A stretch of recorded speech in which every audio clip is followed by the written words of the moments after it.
I think this is it. I think we have it set up here.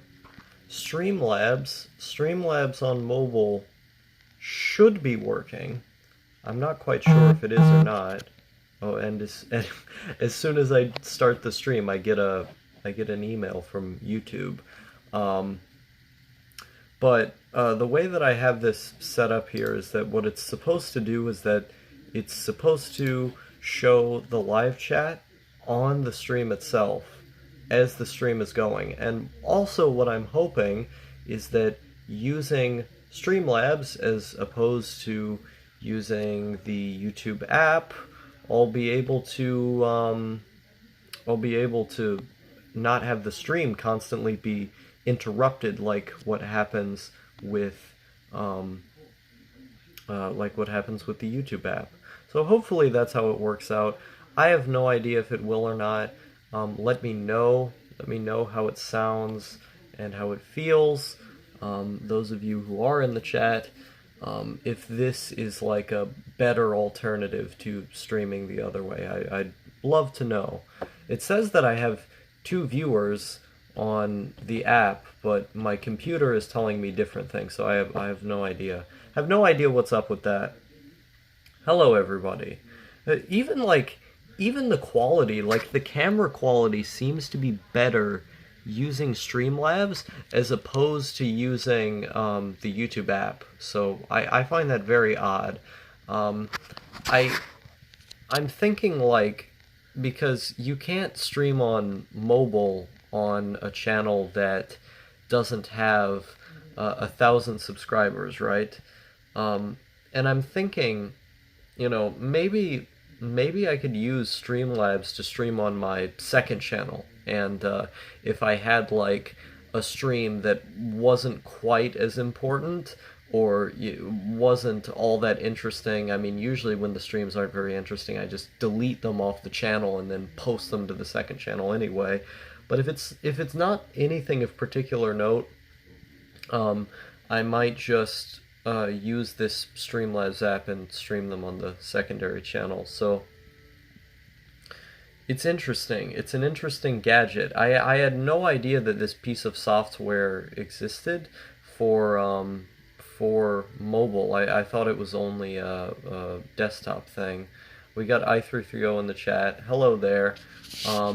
Did it show up on the YouTube video? That's what I want to know. Is that what it's supposed to do? Is that it's supposed to like play back the chat on the video, but I have no idea if it's working properly or not.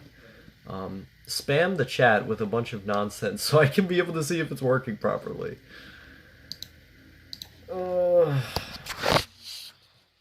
So tired. I've been tired the entire day. I don't know if I have some kind of malaise or something, but I think I have some kind of malaise, like USS Liberty incident. I don't know what the USS Liberty incident is. Is it a meme? I don't know what it is. For someone who calls myself an internet connoisseur, I'm actually not very in tune with what the internet says. I actually don't know very much about the internet. Maybe I could go in and change the settings. YouTube settings. Let me see here. YouTube settings. Is hide chat timeout. Let's just go never hide? Maybe? Oh no. What? I don't know what the USS Liberty incident is. Is there something I'm missing here? Is it connected to the Rothschilds family? I have to know. I bet it is. I bet there's like something I'm missing here. Draw on top in settings to show videos and web overlays. What does that mean? What does that mean? Yeah, yes, it's Jews. Oh, okay. I see. I see how it is. Big Poppy in the chat says, "What's up?" Not much. I'm trying to get this stupid, retarded retarded Streamlabs app to work, and it's really not cooperating with me. I feel like a boomer using most technology. That's how I usually feel, is like a boomer when I have to use when I have to use a mobile technology. Draw on top means the thing will appear above everything else. Okay, that makes more sense. Add image? I don't want to add image. Why are all of these weird options here? I don't like this. I don't like this. I miss when technology was simple. No, technology was never simple. Just give up. What are you trying to do? I'm trying to make the live chat show up on the video, and it's really hard because I don't understand it. Camera enhance, edit stream info. Based black pill at Poppy. Yeah, I just need to give up on everything. Recent events are visible. What is the hell? How does this show your screen, you boomer? I think I have the ability. Streamlabs will start capturing everything that's displayed on your screen. Start now. It says screen cap is enabled. Let's see. It says it's enabled. We can see your recent events. Oh wow. See, look, you can see my screen now. I don't understand. I don't understand how technology is supposed to work. All of them. We can see your phone. Cool. Wait, no. Now you can't see my phone. Okay. I'm such a boomer. I don't understand. Look, now you can really see my phone. These are apps that I have on my phone. This is a terrible live stream. This is an actually terrible live stream. What am I doing with my life at this point? Oh god. Okay, timer. Absolutely disgusting phone. A lot of the time I wish I didn't own a phone. You know, like, doing these live streams is like the only thing that I find to be useful about owning a phone. Like, I don't know what it is. Like, I feel like communicating with people, if you're going to do it at all, it should be done on the computer. Like, in an internet sense. I don't understand communicating with people online over the phone. It's just weird. Like, I've never liked smartphones. You know, I remember when smartphones first got really big, and I never really understood them. Having icons placed randomly is schizophrenic tier. I mean, I am technically... I'm not technically a schizophrenic, but I have psychotic elements in whatever retarded disorder I have. So, you know,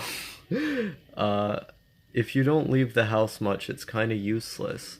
I mean, even if I did leave the house, I don't know why I wouldn't just, like, drive to someone's house to talk to them. Like, I don't know, there's just something about phones I really don't like. I wrote this down in my list of YouTube videos that I want to make, but, you know, I'm starting to wonder...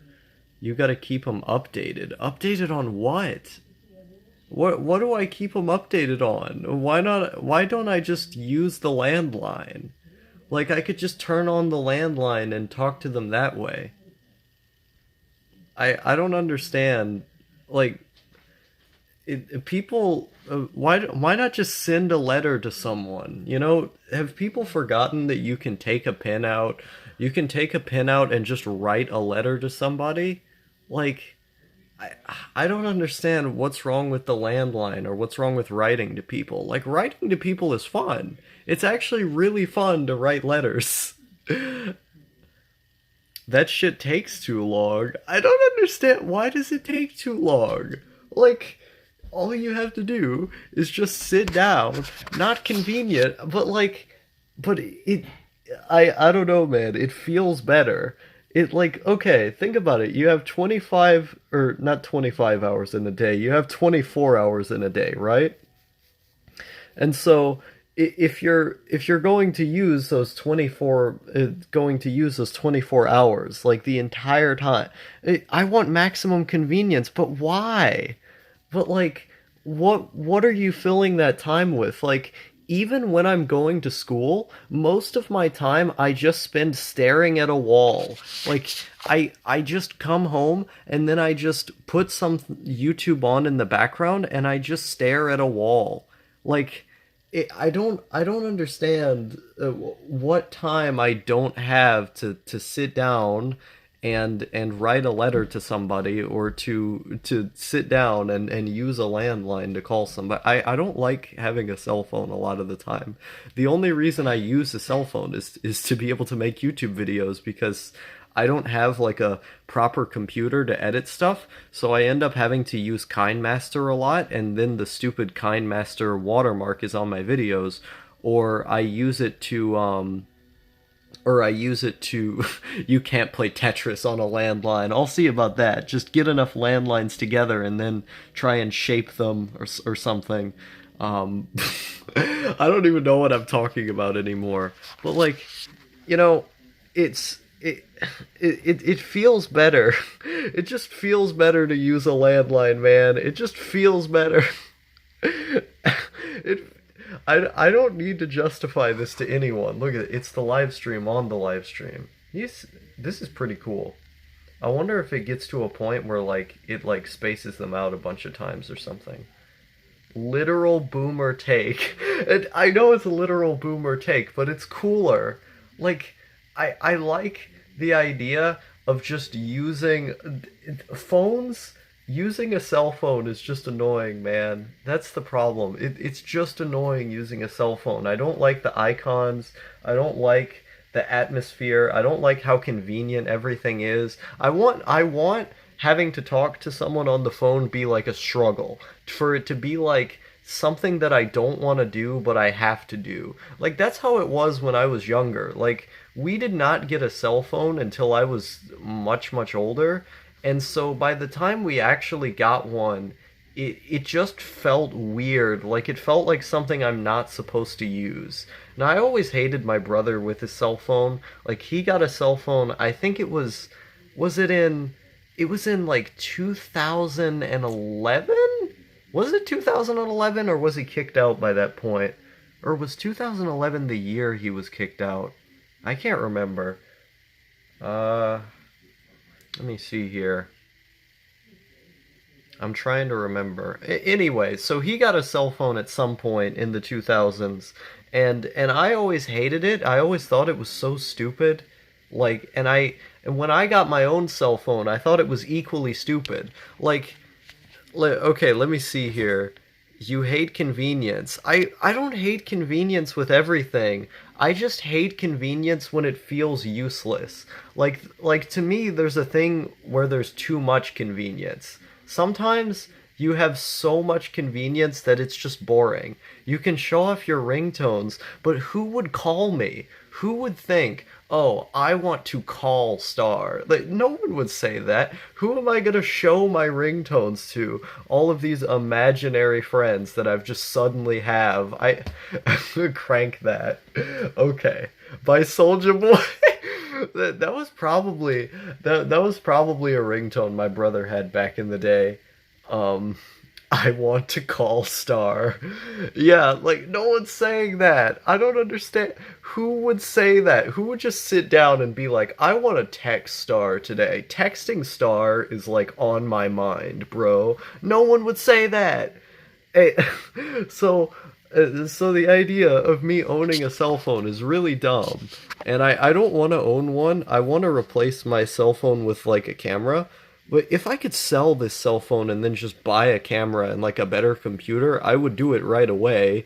It's just that the problem is that this I don't think this cell phone is worth any money, because it has a giant AT&T bill to pay on it that's like over $1,000 or something. And so the problem is that like the AT&T is like hardwired into the phone.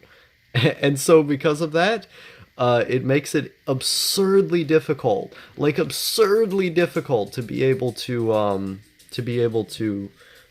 to sell because no one wants a phone that they can't connect to phone service. It's like the SIM card. It's not a SIM card you can just take out. It's like in the machine, you know. $1,000 for a phone. What the fuck? For a phone bill. Because what we did was that we called people too many times and used the internet too many times. And my mom didn't have the money to pay the phone bill in the first place. And so the phone bill just gradually got more and more money over time because she just couldn't afford to pay the people, and eventually the late fees started stacking up, and so she just used the internet too many times. Is there like something wrong with that phrasing? Is there something I'm missing here? I really don't know. Hey, there's some kind of data restriction or something. Whatever. People are. I don't understand phones, man. I want to get rid. Like, it's not even a joke. It's not a joke. AT&T is Jewish. What the fuck? LMAO Americans. BTFO. Yeah, no, that's literally like that's what it is. It's just an America problem. I use the internet too many times. LMAO. It's an America problem, man. I want to get out. I'm a data hoarder. No, I'm a data hoarder as well. I like saving lots of stuff. Ooh, I can see myself. Look at this. I can see my own self in the monitor. This is like this is actually kind of cool. This is cool. I like this. This is based. I use like 500 megabytes of data every month because I don't go outside. Well, this was my mom's phone. The only reason she gave me this phone was because she had racked the bill up so much that she couldn't pay for it. So it was basically just left to me to be able to have the phone. Let me see here. Okay. I don't know why I started the live stream. I started the live stream and then I forgot why. It was to test some kind of software. I can't remember what it was. Oh boy. I've been so tired today. I don't know what it is. And I can't properly pace around my room because every time I do, this TV bumps up against a thing. Oh, this is the button. I forget which button it is. Let's play a video game. But I need to have my let's see, I need to have my other thing open. Was it Bonzi Buddy, the virtual personal assistant? Who is Curtis? I've never seen you before. Let's see here. Take a walk. Imagine taking a walk. Never me. Let me see here. Let me go over here. So I can open up the chat. Okay, so I can see the chat the other way. Cool. Based.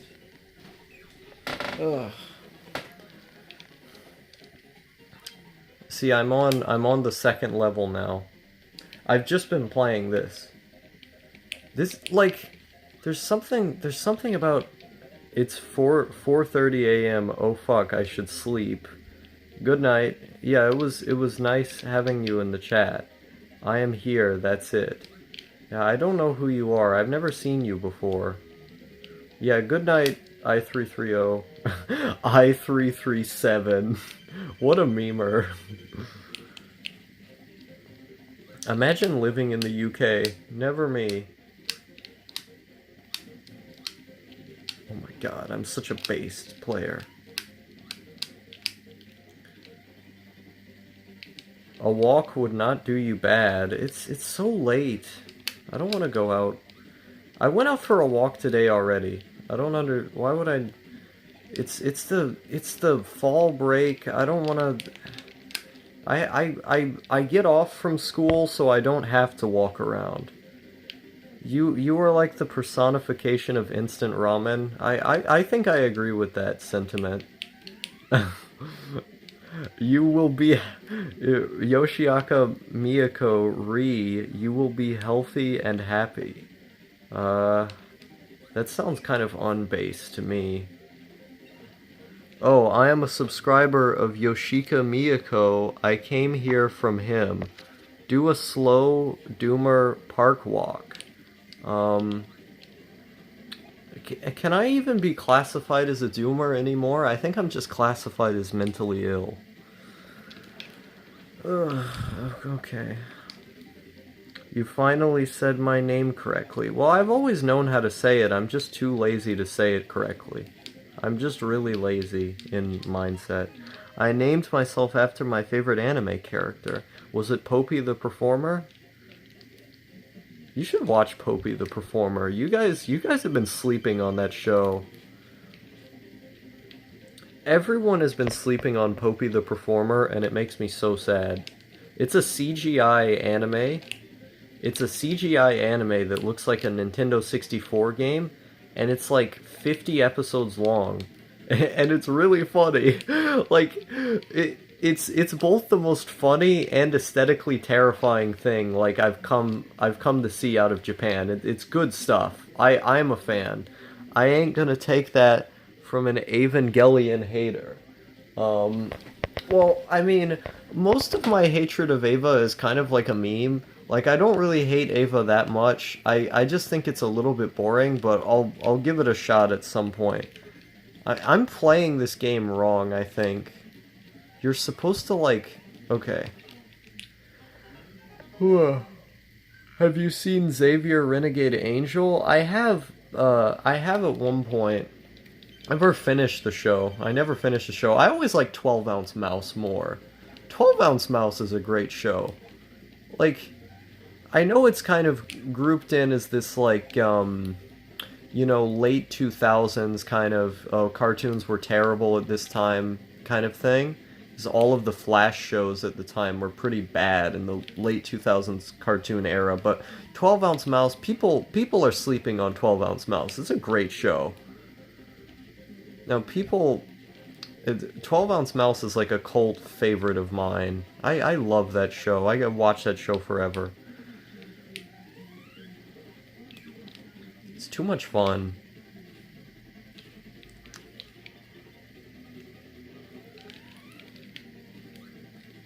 Now, part of me wishes I lived like Chris Chan.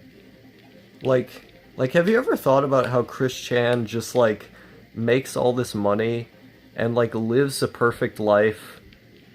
Like, Chris Chan has gotten to just have all of this money for, like, most of their life, and they can just do whatever they want.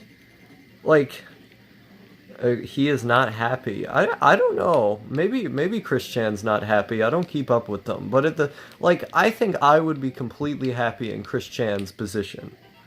Chris Chan is based. I agree. Like I feel really bad for Chris Chan, but at the same time, like, he gets all of this free time and, like, has all of these great things, and I don't know.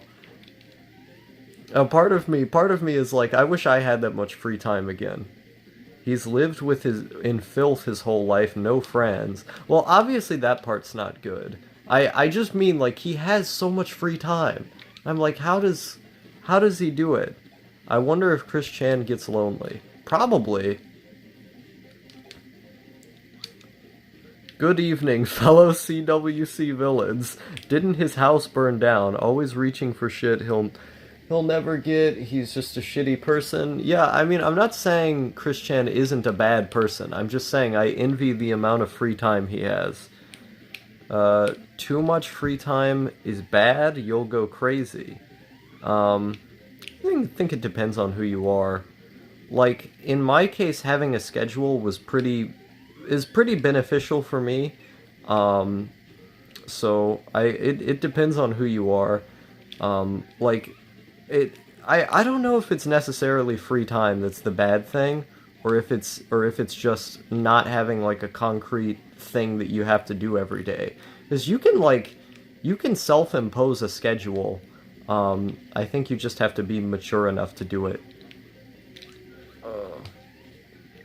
I think people need schedules. People need to do work of some kind. It just doesn't have to always be work that takes up all of your time. That's what I mean.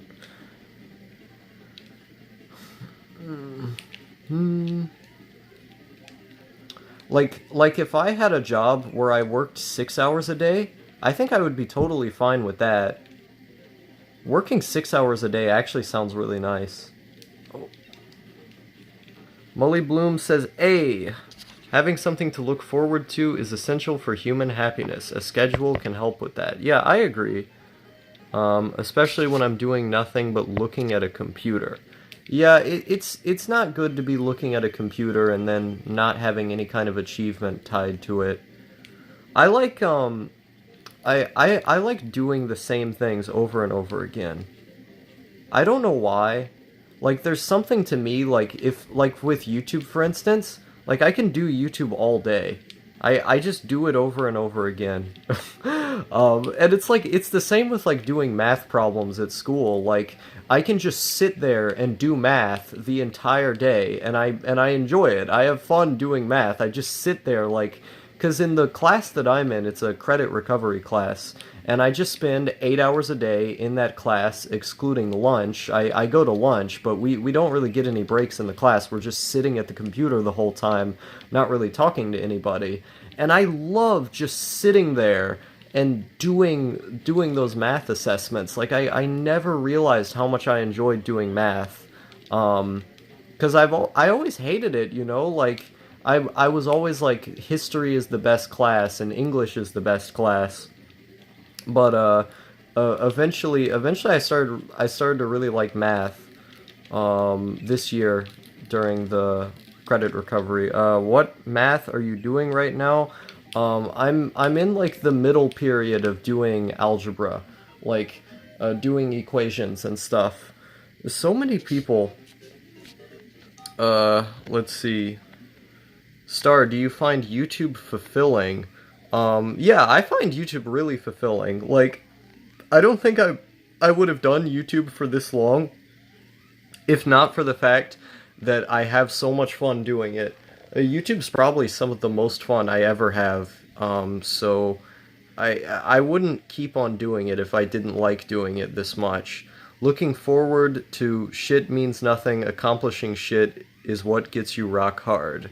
Yeah. Let's see here. I think looking forward to stuff is kind of the feeling that gets you through, and then accomplishing is like the big come. You know, it's when you orgasm. But waiting for something to happen is like the pre-cum or something. I don't understand sex. Let me see. I kind of just hang out and talk to people and then do some math and listen to music, and it's just easy and relaxed. Yeah, it's nice. Let's see. I remember you said you were going to stop streaming like a month ago. I lost track of how many times you've streamed since then. Yeah, the reason I said it was the last live stream was because I went back to school. And so I thought because I went back to school, I wouldn't be doing streams, but I ended up doing more streams. So because I thought I was going to be too tired when I got home, and so I figured that I won't be doing them anymore because I'll be too tired. But I'm not tired anymore. Let's see, the other day I was incredibly productive and I felt empty. I drew, I went out and took photos, I made music and felt like, what now? That sounds kind of like depression. Maybe you were just in a bad mood though. Oh yeah, you've been streaming frequently lately. Big Poppy says, see ya, gotta go do some work. Yeah, good luck with that, man. Let's keep... Have a good evening. Nice hanging out. Yeah, it was nice hanging out with you as well. The only problem I have with this Streamlabs app is that I can't zoom in. I can't zoom in the way that I can on... Yeah, I think depression was hitting me that day. That makes sense. Like most of my depression has been kind of circumstantial. due to the things that were going on at the time, or due to external factors like medication I was taking and all this kind of things. Um, See, I don't think I'm like clinically depressed. I think those were more the cause of the stuff that was happening in my life. The people who I've talked to professionally seem to agree with the same sentiment. Um, and it's weird because, like, the kind of the kind of hallucinations I get. I'm thinking of doing this as a video. Is that the kind of hallucinations I get are kind of infrequent, and they tend to only last for like short amounts of time, and it's weird. It's weird trying to explain how that works. How like having less frequent psychosis works. Uh, let's see here. Math is suicide fuel. I agree. I like math. I think math is fun. Chryson Munchie says, which Kirby is this? This is it Kirby's Adventure? Yeah, it's Kirby's Adventure. It says it right there. It's on the NES game. Oh, fuck! Fuck! Fuck! God damn it. I'm doing really bad today. I don't know why I'm doing so bad at this game. I was doing great earlier. Have you ever done hallucinogens? I'm too afraid to do that. I don't want to do hallucinogens. Um, maybe if, like, because I don't get afraid of very many things, but I don't think I would be able to, no. It's that, though, that's one of the things that I just, no. I don't want to do that. Let me see. No, I used to get... This is the weird thing, is that they say that psychosis and stuff develops more when you're younger. Or, excuse me, when you're older. Like when you're in your teenage years, when you're in your 20s, that's when it develops. But in my case, from what I remember and from what I've been told, my psychosis was worse when I was younger, when I was a kid. And I don't really get why it was that way. I don't really understand why. It's weird. Like nowadays, using CBD oil and this kind of thing reduces the likelihood of having a hallucination. But it's one of those things where, like, thinking about, you know, the kind of implications of when it does happen, it feels weird. Like it's like when I'm in a not in like an emotionally stressed state, but like when I'm being stimulated by too much, when there's just too much going on, when I'm having to take in too much external stimuli. Um, eat a bunch of mushrooms. That's uh, I don't. I want to use mushrooms, but it's like that's something you have to be careful with. No, don't overuse them. I miss the 3DS era. I had a 3DS, but I never had very many games for it because they were too expensive. The 3DS was actually gifted to me by a viewer of the channel because he broke the stick on his. Like, the stick worked, but he broke the plastic off of it, and so because of that, he ended up having to replace it with a new 3DS, and he sent me his. Psychedelics would probably be a traumatic experience for me. I think they would be for a lot of people. I had a breakthrough experience occurring after taking DMT or salvia. You become ego dead and gain a sense of clarity. I think it probably affects everybody differently. I don't know how it would affect someone as fucking bizarre as me. Like, it's like I experience everything different than everybody else. Like, I try to share an experience I have with someone, and then most people will tell me I don't relate to that at all. So, I don't know, maybe, I don't know how I would feel. I think that math is fun on the same level that Sudoku or crossword puzzles. They're only fun to a specific group of people, and they're only torture to a specific group of people. But it's good, but it's good with music. Yes. I almost dropped the phone. This is how, but yeah, I want to find out. I want to see, like if the schizoaffective disorder is correct, or if that was something that they gave me based on the circumstances. I really don't know. I really don't know what I have, because they told me it was schizoaffective disorder because I was super suicidal and stuff at the time. But it's rare that I feel that way anymore, and it's largely, I think, linked to circumstance. And so I want to know, like, what is it that's going on in my head? Like, what do I have? Ooh, I forgot he could do that. I pressed the wrong button. And you only get it one time. Um, would you say societal expectations affect the way you act in a substantial way? Not really, no. I don't really care what other people want of me. I just kind of do what I want, which sounds like a pretty selfish attitude, but I just don't care very much. Um, I see, like, I used to care like a lot. And there are certain, yeah, most of what I do tends to just be relegated to what I want. It's hard to care about what other people want. Let me see, what's going on now?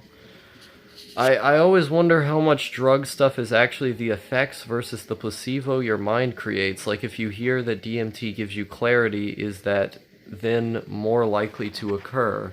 I wonder about that too. I wonder why people are weird, man. I don't understand what people are bugging. That's what people are always bugging so much. I don't get that.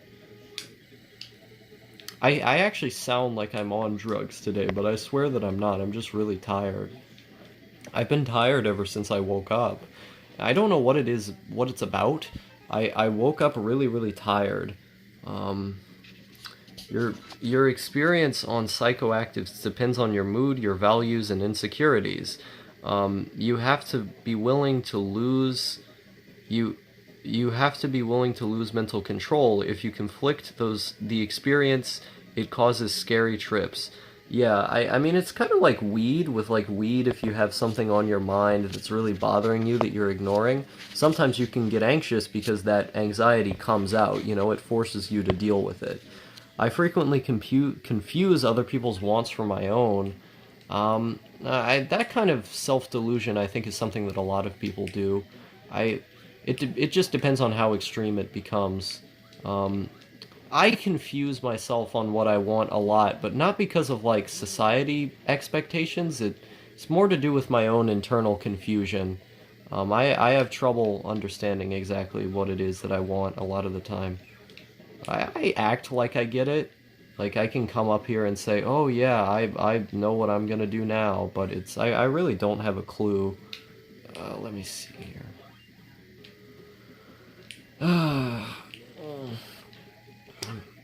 Let me see. The level design in this game is so good. Like, I think by 93, which is when this game came out, like, Nintendo had synthesized the perfect formula for making NES games. Like, they understood how to make a good NES game, and they just did it. Um, and so this game is really beautiful because of that. Like, it has some minimal slowdown. Like, there is some slowdown in the game, but by and large, like, they did a really, really good job at making this game pop. You used to have anime thumbnails for all of your videos back then. Yeah, I used to use anime thumbnails more often. I kind of want to go back to that, but at the same time, like, they get less views if I do. So I wanna try and put more anime thumbnails. This and Superstar were my favorite. Superstar's a fun game, but I've only played it on emulation. This game is really, really fun though. Like, I could play this game for hours.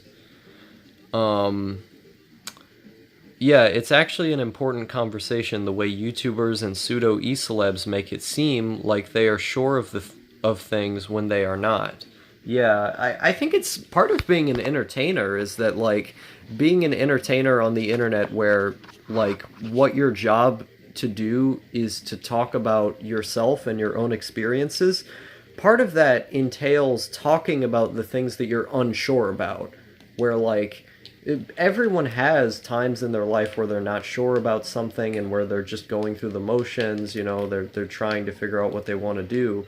But not all of them like vocalize that to everyone who they talk to. And when you're doing that as like a public figure, it feels very different than what like a normal person would do, because most normal people just have these thoughts in their head.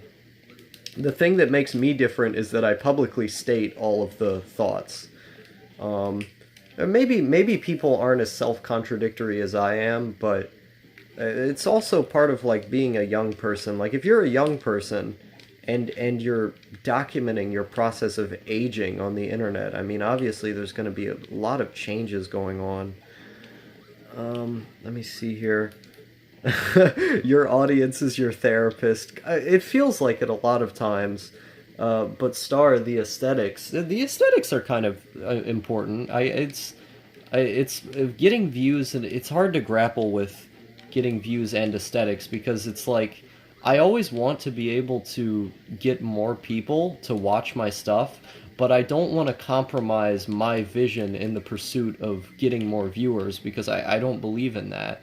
So it's a constant battle from trying to be the most raw, genuine content creator and also trying to just, do whatever you want. It's difficult like that.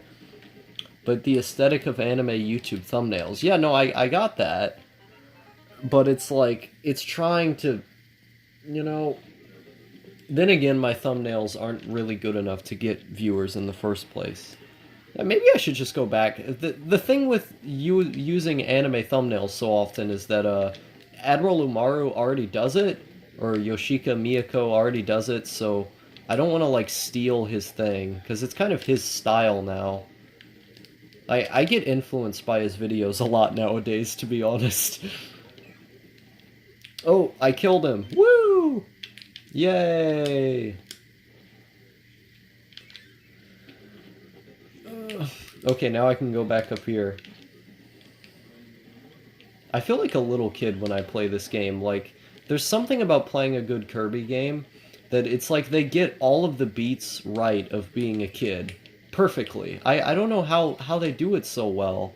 It's like everything from the beautiful poppy colors to the feeling of movement to, just like the main attack, you suck enemies to death. It's so cool.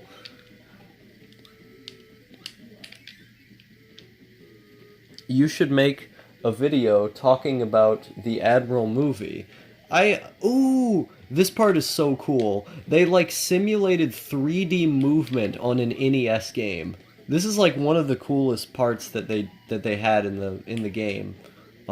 Because like, how many NES games were able to simulate 3D movement? This is great. But yeah, I haven't watched the Admiral Yi movie in a while. It's been like, I think it was a couple months ago that I watched the movie, so I don't remember a lot from it, but I mean, if I watched it again, I could. I played this on Game Boy back in the day.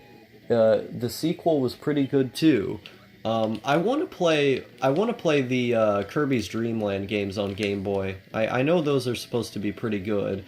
I just have to get a Super Nintendo and a what is it? The Game Boy, Super Game Boy. That's what it's called. Because I wouldn't. I mean, I could play them on my Game Boy, but I like the screen is so archaic for today's standards. It's really outdated, and playing them on the Super Game Boy, I think would make more sense. So, I mean, a SNES costs like $40. It's not that expensive. So if I ever have money, maybe one day I'll go and play the Kirby's Dream Land games finally. Let's see. Sometimes I'll be in one of your live streams and I'll forget it's a live stream and think it's just one of your videos. Yeah, I think maybe sometimes I give off that vibe of like doing a podcast as a live video. Just because I have so many things to say. And I've practiced doing this for so long that that I've tried as hard as I can to make my live streams feel more like videos that are just interactive. Like I want them to not just be like like a Wings of Redemption stream or something, you know, where he's just sitting there playing the game, and like screaming or something. I want to be screaming with joy and with discussion. uh, Star, have you seen Don Jolly's vids? I don't really watch YouTube. It's been a while since I've watched a YouTube video, except for Admiral Umaru's or Yoshika Miyako's. I watch his videos, and I watch Daniel's videos. I don't really watch most YouTube videos. I used to watch YouTube all the time, but like now I mostly just listen to podcasts and I watch those two guys. And I feel a little bit bad because I have friends on YouTube who make videos, and I'll put their videos in my watch later list, and I just won't remember. I won't remember to watch their stuff. Like my watch later list gets so big just because I barely watch YouTube anymore. I was watching Drew Binsky's videos recently. That was like the most recent YouTube thing I watched, and it's just because I like watching travel videos. Like I used to watch travel videos all the time. It's just rare that I do it now, just because it's so rare that I watch YouTube. It feels weird. Like that was such a integral part of my life that like I used to watch YouTube constantly. I barely ever do it anymore. Have you listened to the Cumtown podcast? It's hilarious. Yeah, no, I love Cumtown. It's one of my favorite podcasts. I found out about it because I was a fan of Chapo, and obviously there's a huge overlap of Chapo Trap House and Cumtown. So, but I think like in certain ways Cumtown is a little bit better. But I don't know how to pick sometimes because I like them both for very, very different reasons. Have you heard of Lamino? I don't know who that is. Yeah, I've never heard of Lamino before. Oh, hell yeah. See, I love this little spinning thing that Kirby does. And, like, and the fact that, like, you can get your weapon back, like, it just becomes like a star and you have to suck it back in. And you could just receive it back that way once you get hit. It's such a great system. Like, and this like, spinning animation that he does when you hit an enemy, it just looks so cool. Another good podcast is the Bill Burr podcast. Yeah, no, Bill Burr's podcast is great. I like listening to Joe Rogan even sometimes, and I find that odd to say because like Joe Rogan is such like a normie kind of thing, you know. It's something that like, you know, it's a pretty mainstream show that like 12 million people listen to regularly or something, and I don't know, he just has that appeal for me. I don't really like the episodes of Joe Rogan where he brings on the really stupid libertarian think tank people, but he had a episode with John Carmack recently that was really, really fascinating where he was talking about Doom and he was talking about Rage and Quake, and it was a really interesting podcast. And obviously, you know, as a fan of video game history, I thought it was fascinating. No, I like the Joe Rogan experience. Um, Joe Rogan is great, let's be honest. No, he really is. Joe Rogan's really fun. Let's see. Let's see. Another, yeah, okay, so I already read that because it's just him ranting into a mic about his week for an hour. You can have really good guests and really shit guests. Yeah, I haven't listened to all of Bill Burr's podcast, but I'm definitely a fan from the couple episodes that I've listened to. I used to listen to a few episodes of the Who Are These podcasts, which is just a podcast where podcasters review other people's podcasts. And I thought it was a little bit too overly structured for my taste because it was made by boomers, but it's a really funny show sometimes.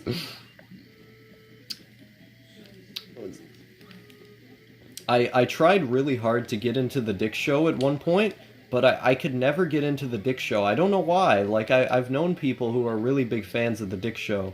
I've never been able to get into it. I tried really hard to get into Biggest Problem in the Universe. I listened to, like, what was it, like 50 episodes of that fucking show, and I never liked it.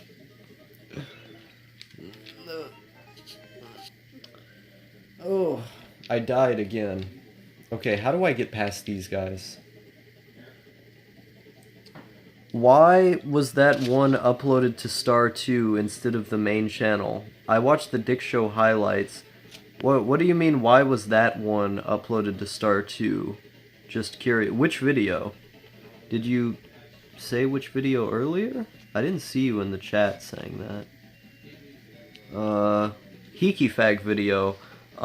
Because, like, with the Hiki Fag video, it was, first of all, it was like 5 minutes long, so it would have been pretty bad for watch time, but also, like, it didn't really say very much of substance. It was just kind of an update on, it was just kind of an update on something that I thought was funny. So, yeah, it wasn't really worth posting to the main channel, because it wasn't a very productive video. It was just kind of like a update, kind of a meme. What's your views on anarchism and government power in general? I don't think anarchism can work, because anarchism is a system that lacks organization, fundamentally. It's a system not about empowering the individual, but about chaos. My view is that the government should be run by the people and for the people, with a system of direct democracy, yes, but also indirect democracy. I believe in having a fuse of the two, and having a government that has the people, in its ranks. That it's a government where the people choose the people to run it. And I've talked about how that would be structured in the past, but basically, I believe government power, at its very base level, should be structured in a way that benefits people the most, that makes it to where people have the most democratic power they possibly can. The problem with anarchism is that, I don't think not having a state is tenable. If you don't have a state, then you're not going to be able to protect yourself from invading countries. If you don't have that organization, you can't, build roads and hospitals and these kind of things. I believe in having a government because that's how you build those roads, how you build those hospitals, and how you get things done in general. But it's just that government you have to have checks and balances in place, first and foremost, and there has to be a very detailed system in place that empowers the people. Right now, we don't have a government that empowers the people, which I think is very, very problematic. Let's see here. By the way, if you want a great podcast to watch the Doug Stanhope podcast whenever James Inman is on, because James Inman is just this crazy boomer comedian no one knows about. Anarchism doesn't work unless you live in a favela and die in your 20s. I agree. Play Kokiona. I don't know what Kokiona is. Also, hello, OCAB. I've never seen you before. But yeah, I didn't know Doug Stanhope had a podcast. I'm a big fan of Doug Stanhope's comedy. I think his comedy is really great. I'm a big fan, big fan of Doug Stanhope. I didn't know he had a podcast. Ooh! I died. I meant to get the one up. Wait a minute. OCAB, I have seen you before. I had to go look over at my computer monitor. You're the guy with the Land of the Lustrious avatar. See, I had a friend who thought Land of the Lustrious was really cringeworthy. And he was telling me he only watched it because he had a friend who liked it. I've never done that before. I've never watched something just because a friend liked it. That's the most it's weird. It's when, why would you watch an entire show just because you had one friend who enjoyed it? It does not make any sense to me. Because, I would look at that and I would go, this is obviously not in my taste. Why would I watch this? It makes no sense to me. Let's see here. Let's see here. Yeah, all episodes are on his site and on YouTube. Oh shit! I should have paused. I forgot I was playing the game. The podcasts are less exciting than his comedy though, because he's a way more mellow person IRL. He's still himself, but isn't angry all of the time. Interesting. Yeah, no, I'll have to give it a shot. I think Doug Stanhope is a pretty smart guy. He and I obviously, there are things that he and I disagree on pretty strongly, but I think he's really cool and I think he's really smart. So I want to listen to his show. Let's see here. If you have similar tastes, I don't think I have similar tastes with anyone. Every single person who I've talked to about anime has had completely different tastes than me. So I like shows from the 80s, but I can't get along with 80s fans because 80s fans like a bunch of stuff that I don't like. Like I like really weird specific shows from the 80s. What are some of your favorite anime? Um, Let me think here. Fist of the North Star, Cyber City Odeo 808. Let me think here. Some other shows. I like Moonmins, especially the Moonmins movie. Grave of Fireflies is another one. Galaxy Express 39. Um, let's see here. I could go to my anime list. Do you have a my anime list star? Um, yeah, I do. If you go to my YouTube channel page, it's on the top of my page. You'll have like it's in the links channel where everyone puts their links. Uh, I like mid 2000s anime. The mid 2000s is kind of weird time for me. I haven't watched enough of those shows, but I like the early 2000s a lot just because they were testing the grounds with animation, and I find it really charming. I bounce between hating the government and thinking no one should be voting at all. Like, look at Brexit. It was a referendum that nobody likes, so obviously the people don't know shit. But at the same time, one man or group having power over most other people sounds wrong intrinsically. Yeah, well, the people should have the power. It's just that the people have to have better education. Um, if you educate the people and if you create a culture based around tolerance and understanding and learning, then you can empower the people democratically. Like in my view, the way it should work is that you should have the people deciding who the candidates are in the first place, not like a primary, but like people from their different workplaces come together, and they have a bunch of different people who they could choose to run as the party's candidate, but only after enough scrutiny do they decide who they want to run as the candidate, and then the vote acts as like a finalizing process. But but that person could be, and this is important, that person could be recalled by the people at any time. So you can recall them if you realize that you don't like the way that they're doing things. And this should be a democratic process in which all of the people from these municipalities discuss, who these politicians are and how they're running things. I don't believe in a technocracy or an autocracy, and I don't believe in representative democracy like what the UK has. I think referendums are really good, but you have to have, referendums. You have to have referendums with an educated population. Um, and you also have to have a system in which you don't just have candidates running for parties.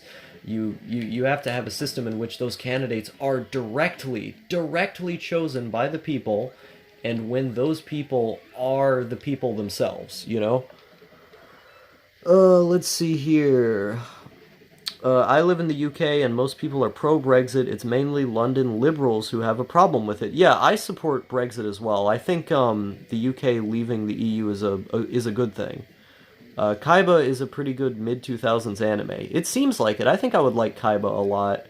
Um, I'm nostalgic for late 2000s Toonami anime, but I haven't followed anything enough to remember its name.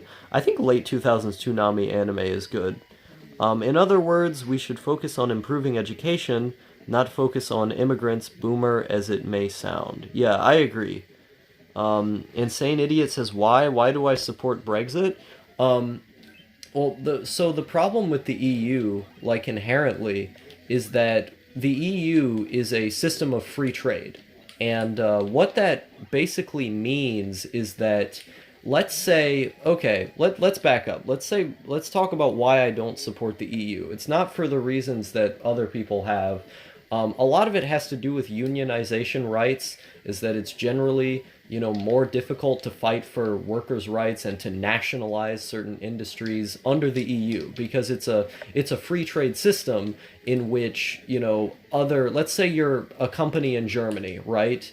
and you really want the resources, the natural resources inside of Greece. Well, the Greek people don't want that. They want to nationalize those resources and use the money for, to uh, put it into social services or something.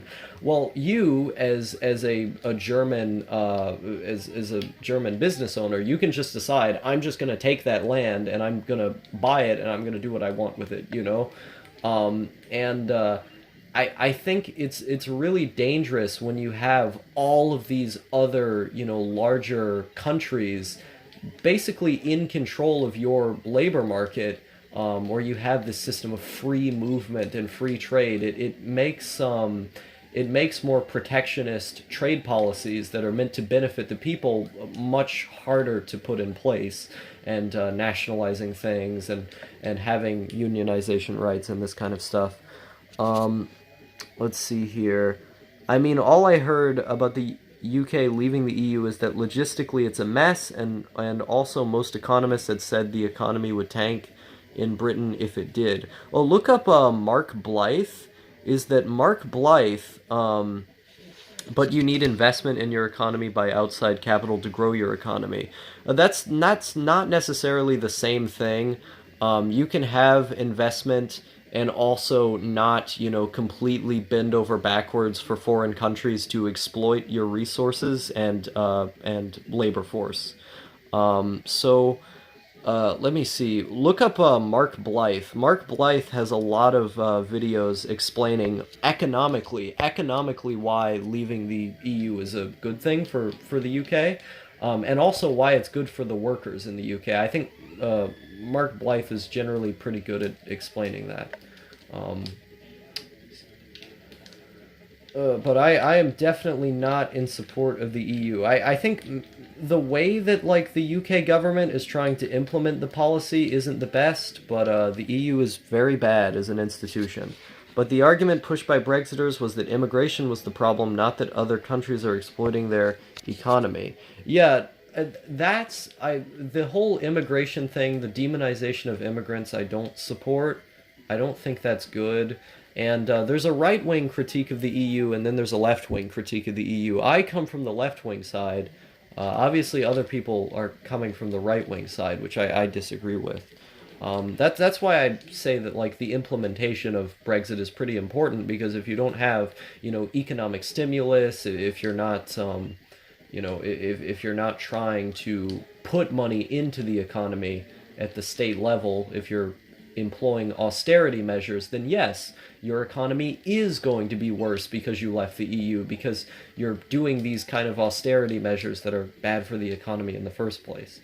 But let's see. The EU destroyed the British fishing industry. Spanish fishermen have free reign over the EU UK waters, and they export to us cheaper than what the British fishermen can afford. Yeah, exactly. Like, that's a perfect example, is that having this kind of neoliberal free trade is not good for the people. It's not good for the workers. It may make super rich people more rich, but I try to take into account what affects the common person. That's where populism comes in. Is that like there's a right wing critique of the EU from a populist perspective, and then there's a left wing populist critique of the EU. I come from what benefits the common people, not in terms of social policy, but more in terms of economic policy and all that.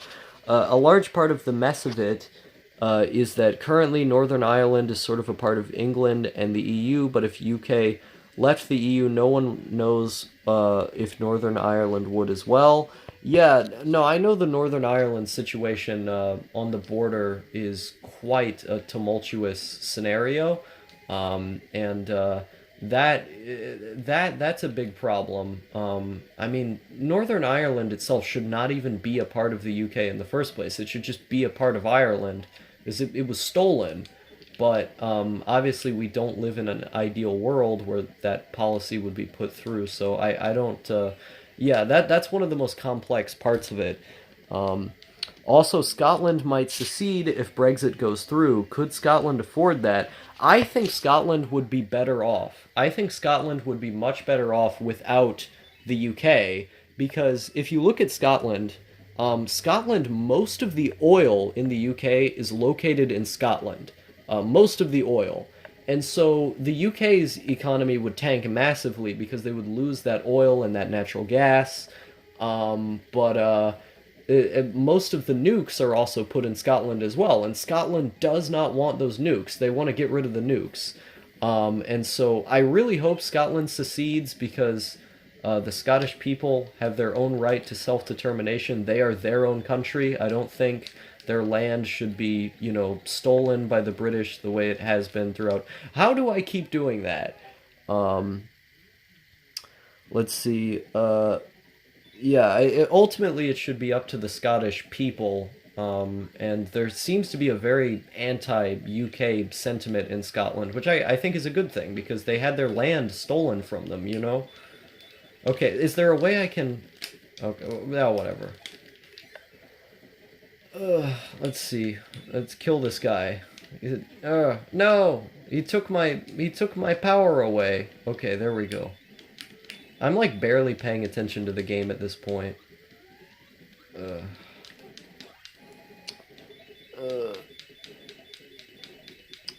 Star, what's the thumbnail from this stream from? I don't remember. It's an image. It's an image I've had for a little while now.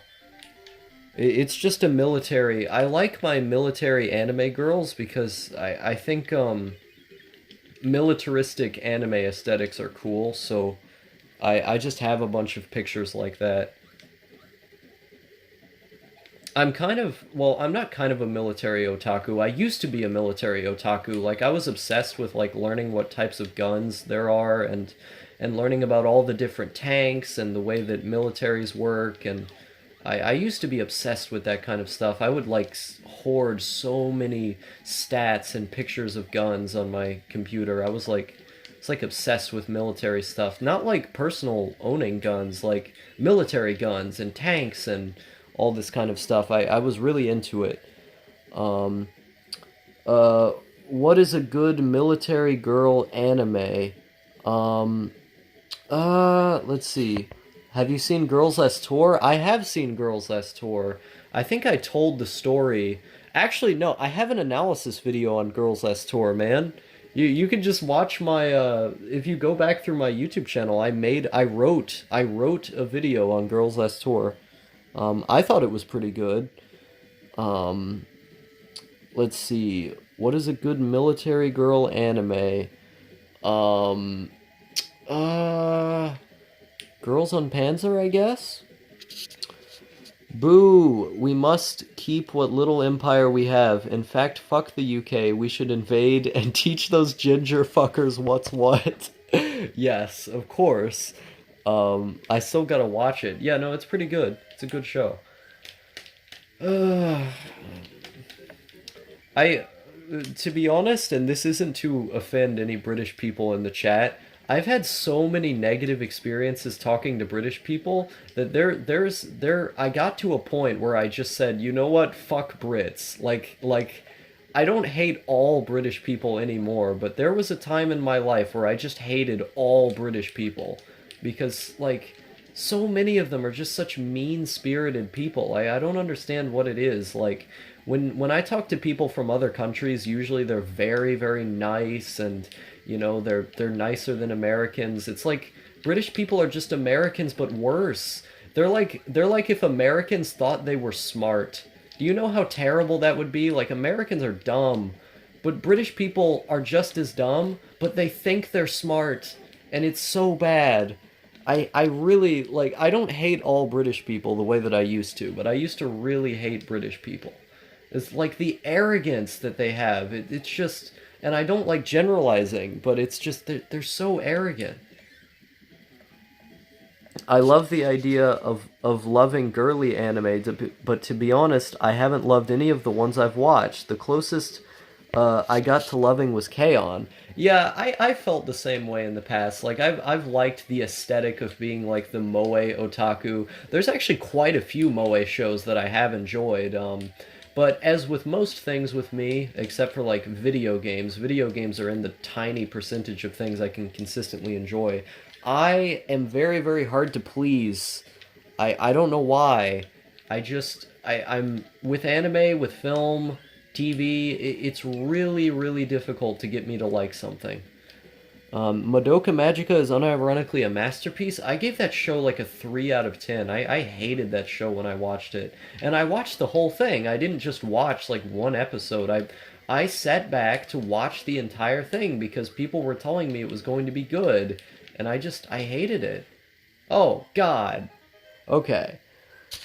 There's a great line from Stanhope where he said, "America's children are told what they could that they could be president, but when you go to Britain, parents are just like, here's a pint of Guinness, you're fucked."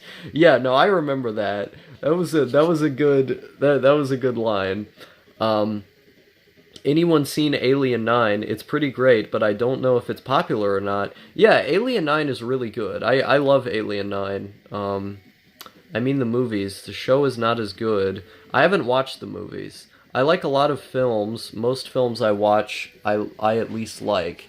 The movies are visually awesome.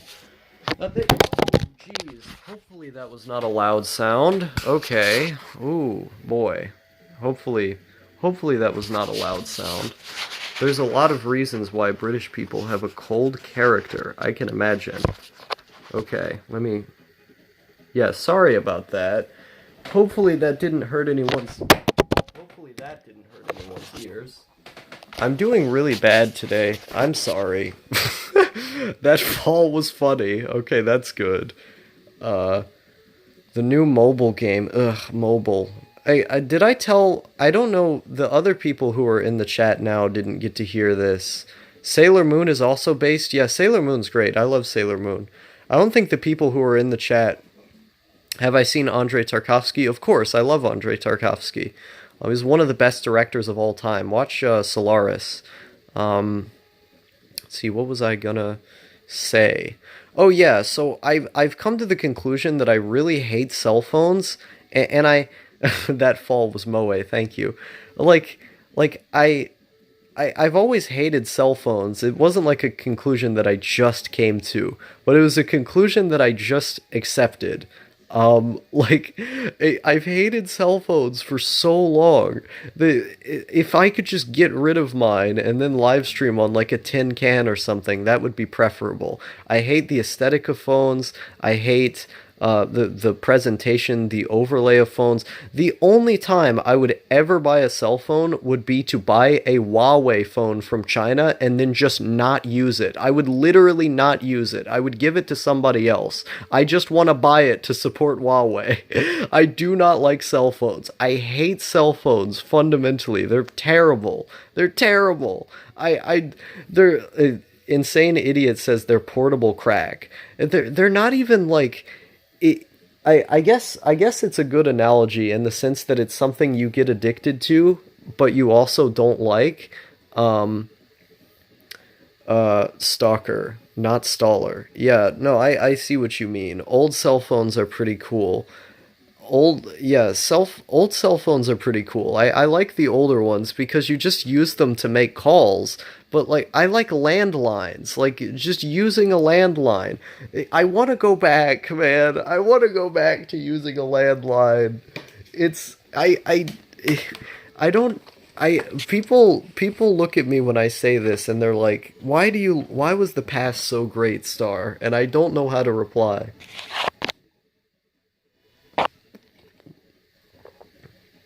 Oh boy.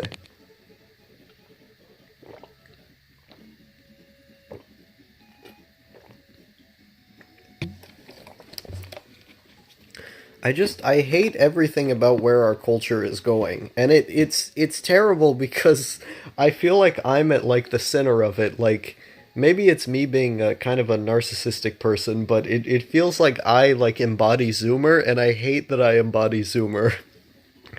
What did I eat for breakfast?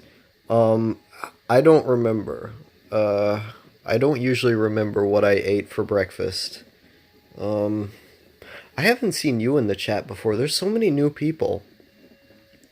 But disgusting Zoomer. That's how I feel. Um, as someone who spends all day on a gaming PC, using a phone feels like I'm taking a giant step back in technology. Have you seen the 1988 Soviet film adaptation of Treasure Island? I have not. I want to watch it. It sounds really good. Hello, Star. Hello, Buns Felzia. Um, DZD says, old days were simple. Nowadays, people think being complex automatically equals good. I think that's true. I like simplicity. Like, look at this. Look at this right here. This is straight up. This is just, you turn, okay. So you just turn the game on. You don't, okay, think about this, right? Think about modern game consoles. What do you do on a modern game console? You turn the thing on, and then you have to go through menus. You get an update for 10 gigabytes. But okay, watch this. Look, look. The game is in here. You put the game in. You put the game in. You turn it on. Look, this is what happens. It's the game. It's the video game right there. Okay, maybe you have like one menu. Then you just press start. You press one button, and then you've started in the game. Like, how simple is that? There's so many updates. There's so many hoops you have to jump through. It's annoying. It's ad nauseum. It's all you do. I just want things to be simple. I want to press one button, and then I want the game to start. I want to just... I want to... Okay, I'm using this like it's a phone. Okay? I want to pick this up. I want to pick this up right here, and then hold it to my head, and then hold it to my head, dial a number, call someone to tell them what I need to call, and then put it down. And then it's done. I don't want a phone to be attached to all of these separate functions that are like, oh, time to use Twitter and time to use Discord. I don't like that. I don't want to do any of that. It's all so hassling. It's a big... let's see. Treasure Island, just search Treasure Island USSR. Okay. What's that book under the phone? Do you mean this one? Are you talking about this book? This is the life-changing manga of tidying up. Good manga. Star, have you seen Paul Thomas Anderson's films? He's my favorite director. I don't remember. Maybe at some point. What is this? Oh, okay. I can't show you that. That has the name of my school on it. Let's see.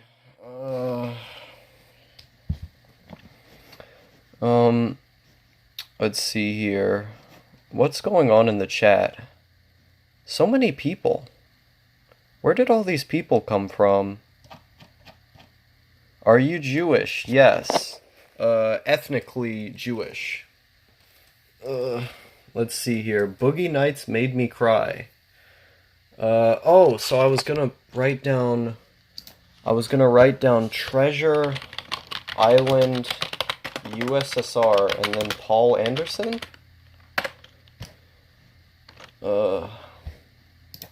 Ooh! This Treasure Island movie looks great. What the hell? Whoa, you are not joking around here. This looks really good. Boogie Nights is great, but one of his worst, he made Project Avalanche. Let's see here. Ooh, this looks cool.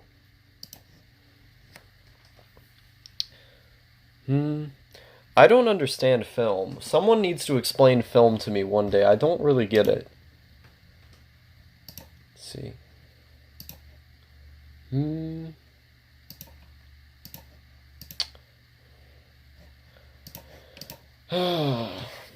Why was the past so great? This is like a meme. This is a meme for me now, is that I just repeat, why was the past so great? Because I have all of these videos where I talk about nostalgia and stuff, and like growing up in the deep south, and always being like technologically behind everyone, because the computer that I grew up was an E-machine. Now if you know what E-machines look like, it's Windows ME, so Windows ME was basically what came before Windows 2000. But I grew up with an E machine, and that was my computer. Now, that was when Windows 7 was out. That was when Windows XP was out. That was when, that was, was I using that during Windows 8? No, I think Windows 8 I had upgraded to Windows XP by the time Windows 8 was out. But yeah, like I had been using Windows ME for quite some time. It was, this isn't an exact look, but this is kind of what the computer looked like. And so that was the computer that I grew up with. And I used, what was it called, GameCube and Xbox for basically the entirety of the Xbox 360, PS3 generation. And so watch Punch Drunk Love and you will love film. I've been told to watch that film many, many times. I will at some point. And so a couple of anime and video game analysis YouTubers I'm subscribed to had you as a featured channel, a good discovery. Whoa, who are those people? I never heard of these guys. Who had me as a featured channel? That's fucking awesome. What the hell? Could you tell me who they are? Let's see. Have I played Yume Nikki? I have played Yume Nikki. I've never completed it, but I think it's a fun game. Yeah, like I really part of me feels this like grand sense of nostalgia for that time, because all I would do back then, and I was really, really young. Did I hear Zabujard got a job? I did. I'm very proud of him. Glad he's doing better. Is that, I was really, really young going onto the internet. I was like 7. I was pretty young. I was like 6 years old. Pretty young. But I would look up GameFAQs. I would go on the GameFAQs forums, and I would read all the time about, NES, Super Nintendo, and this kind of stuff. And I was just fascinated by it. I was fascinated by old computers and how they worked, old technology. I thought that was the coolest thing ever. And, I used VHS tapes like ever since I was like 2 years old to now. I was always surrounded by VHS tapes. I didn't have DVDs in my room. Except on like the OG Xbox. So most of what I watched was on VHS, and we had so many of them. And like I used this old ass E machine, and our internet was dial up, and we had a landline phone, and it was why was the past so great? That's what I'm trying to figure out. Why was the past so great? And maybe it's a question I'll never be able to answer. I kind of tried to answer it in my These Four Walls video, where like the thesis of the video was that it's about time not moving forward and what that feels like and stuff. But I don't know. I just I actually want to go backward. I don't want to go forward. I want to preserve what used to happen. I want to go backward. Star, remind me how old you are. I am 17 years old. Kind of odd to be as obsessed with old technology as I am, but old technology is better. It's better, goddammit. I refuse. This is my hill to die on. Yeah, I want to know who this Bon Felsia guy found my channel from. Maybe if I go to his subscriptions page. Do you go to school or take classes online? I do go to school. I go to school, but I just sit. I just sit in a room on the computer the entire time at school, because it's basically like a special class for people who used to be NEETs, or people who just fail their classes so much. Because like for me, when I got into the education system earlier this year, I had no credits at all because I dropped out of school in 9th grade. So for me, like I'm supposed to be in senior year right now, but I have no credits. So So I have to sit in this credit recovery class and just sit on the computer all day. And so I have this little terminal of assignments, and I just I just do assignments in all of the main what's it called subjects the entire time. But I just keep doing assignments all day. I don't talk to anybody. I just sit in that computer class just doing assignments, and it's nice. Being forced to adapt sucks. It depends on what it is.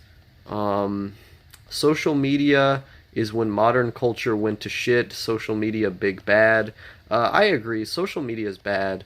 Except YouTube. I don't think YouTube is necessarily social media. I keep thinking you're 19. I've had a bunch of people say that. The past feels great. It felt more authentic. I agree. Um, let's see here. I was born in 1980. Wow. So you're like 29. You are correct. The older technology was simpler and faster. Um, yeah, like I wanna get a PC 98 because the NEC PCs just endlessly fascinate me. Especially the what was the name of the sound chip that they used in those? It was a similar sound synthesizer to what the Sega Genesis had. I just can't remember what it's called. Can't remember them. I subscribed to you and the others a few weeks ago, but yeah, try to dig through my subscriptions, lol. Yeah, I'll get to it later. Being forced to adapt sucks. I already read that. Yeah, it does sometimes. Oh, and you're just grinding through credits to catch up? Will you continue past 18, or do you just get your diploma and dip? Um, I just want to get my diploma and dip. Like after this year, if I'm not finished with my credits, I'm just going to go get the GED and then be done. Um, uh, he's 39. Did I not say 39? I think I said 39. Um, I might have said 29, like the year is 2009. Like, it's 2009, guys. He's 29 years old, but I meant 39. Uh, it feels weird knowing you are 17 because I feel like all of my teenage years I was a fucking unconscious fetus. I don't know. I've always been I hyper analyze everything I do. I've always done that. I don't particularly know why. Like before I got really deeply into YouTube, I didn't do it as much, but I've always done it to some extent. I've always been a kind of introspective person just because I've naturally been inclined to spending time alone. That's just what I've always done. Are you sub to that guy Zabujard? Yes, I've been subscribed to Zabujard for like uh, almost 2 years. Yeah, almost 2 years. I've been shouting him out on my channel constantly. I have him in my YouTube 3x3. He's one of my favorite YouTubers. Um, let's see, math. Yeah, no, I understand. I get it. I thought you liked math classes, lol. Damn. The year is 20XX. It is the future, and Star has gained the ability to read. The year is 20XX, and Star has gone outside. Damn. I'm getting roasted in the chat now. um, let's see. I was an unconscious fuck until 20, I would say. Maybe that's to do with autism. Like maybe like autistic people are like more unconscious like when they're young or something. But then again, I don't know very much. Let me see here. And I'm 20. Oh boy, so many people, so much time. Why was the past so I'm going to actually I'm going to write that down. I'm gonna write down why was the past so great and make it a video. That's a good video idea. Why was because I can't get this phrase out of my head. The past. This is my amazing handwriting, by the way, that intersects with one another. Let's see. Okay. Let's see. I'm 18 and I became conscious when I was like 13 or 14. Unconscious equals normal fag. That's what I meant. Lol. Yeah, no, I've always been the type of person who spends a lot of time by myself, and so I just think a lot. I don't know who any of these people are. This guy has so many subscriptions that I've just never heard of. Who are these people? I like the metal stuff. Dimmu Borgir, good stuff. Gotta love black metal. Good stuff. Merciful Fate, hell yeah. Hellhammer, Gorgoroth, Bathory. This is all great stuff. This guy has great music taste. Um, I'm more interested in his music taste than the people he subscribed to be honest. Um, Before 2013, I was a complete normal fag. Um, let's see. Yeah, I think a lot of NEETs used to be normal fags. If I think about it, being a normal fag means being an unconscious fetus, man. Okay, I'm a head out for now, but I may return. Yeah, it was nice talking to you, insane idiot. Um, let's see. I don't really know what being a normie means sometimes. Sometimes, like, everyone has their own definition. You know, what's the point? Sometimes I gotta wonder, what's the point of like trying to of trying to sit here and say this guy is a normie and this guy isn't, when everyone has their own version of what it means, you know? Why are you subbed to so many YouTube channels? I'm only subbed to 2 YouTubers. I'm subbed to like a couple thousand. The main reason why is just because I want to keep up with what everyone's doing, but I don't really watch YouTube. Like, I'm subbed to a bunch of channels, I just don't watch them. Um, I'm 19 and I started paying attention to politics around 2014 because of Gamergate. I spent like 2 years going on 8chan every day. That's a that's I think a lot of people have been there. Um, it feels like the memes, the kind of right wing stuff is how a lot of people these days got into it. Um, like I honestly, like, I'm a centrist when it comes to Gamergate because I think both sides are retarded. Like, I know people who are like pro Gamergate and people who aren't, and I've always thought both sides are retarded. Uh, Rip 8chan. Yeah, Rip 8chan. This guy's subscribed to so many channels. A lot of this is stuff I've just never heard of, like channels with a couple hundred subs. This is very, very interesting. I got into it with Digi, I think. You got into politics with Digi? Interesting.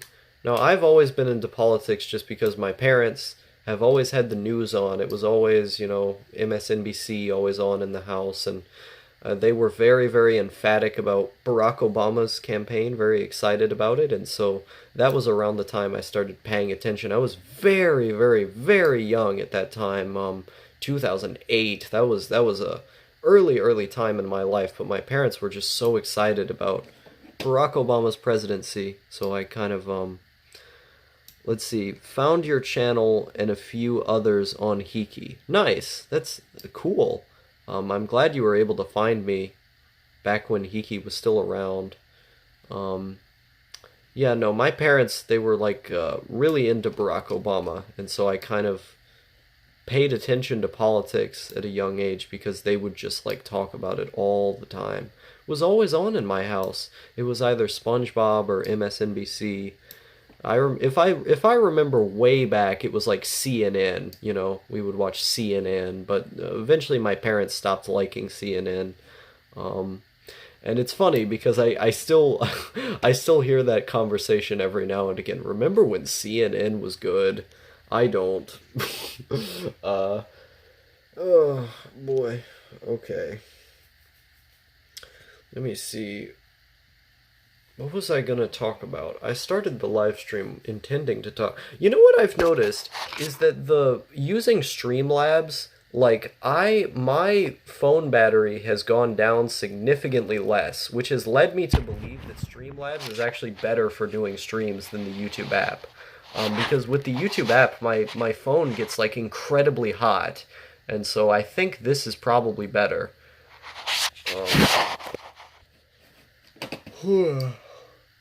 No, Admiral Umaro should start doing streams. I would watch that. I think I found you on Hiki-chan as well. Nice. Are successful people normal fags? You, I don't, not always. I mean, it depends on, really, really depends on your definition. I don't really have a coherent definition of the word just because I think everyone has their own. I kind of just say it as a joke. I think normal fag is more of a joke than an actual word. Always considered myself a normal fag, or at least not one of you fucking autists, just never talk to people and have worn a weird porn taste, but otherwise I'm better than all of you. That's that's quite a egotistical remark to make, but I mean more power to you.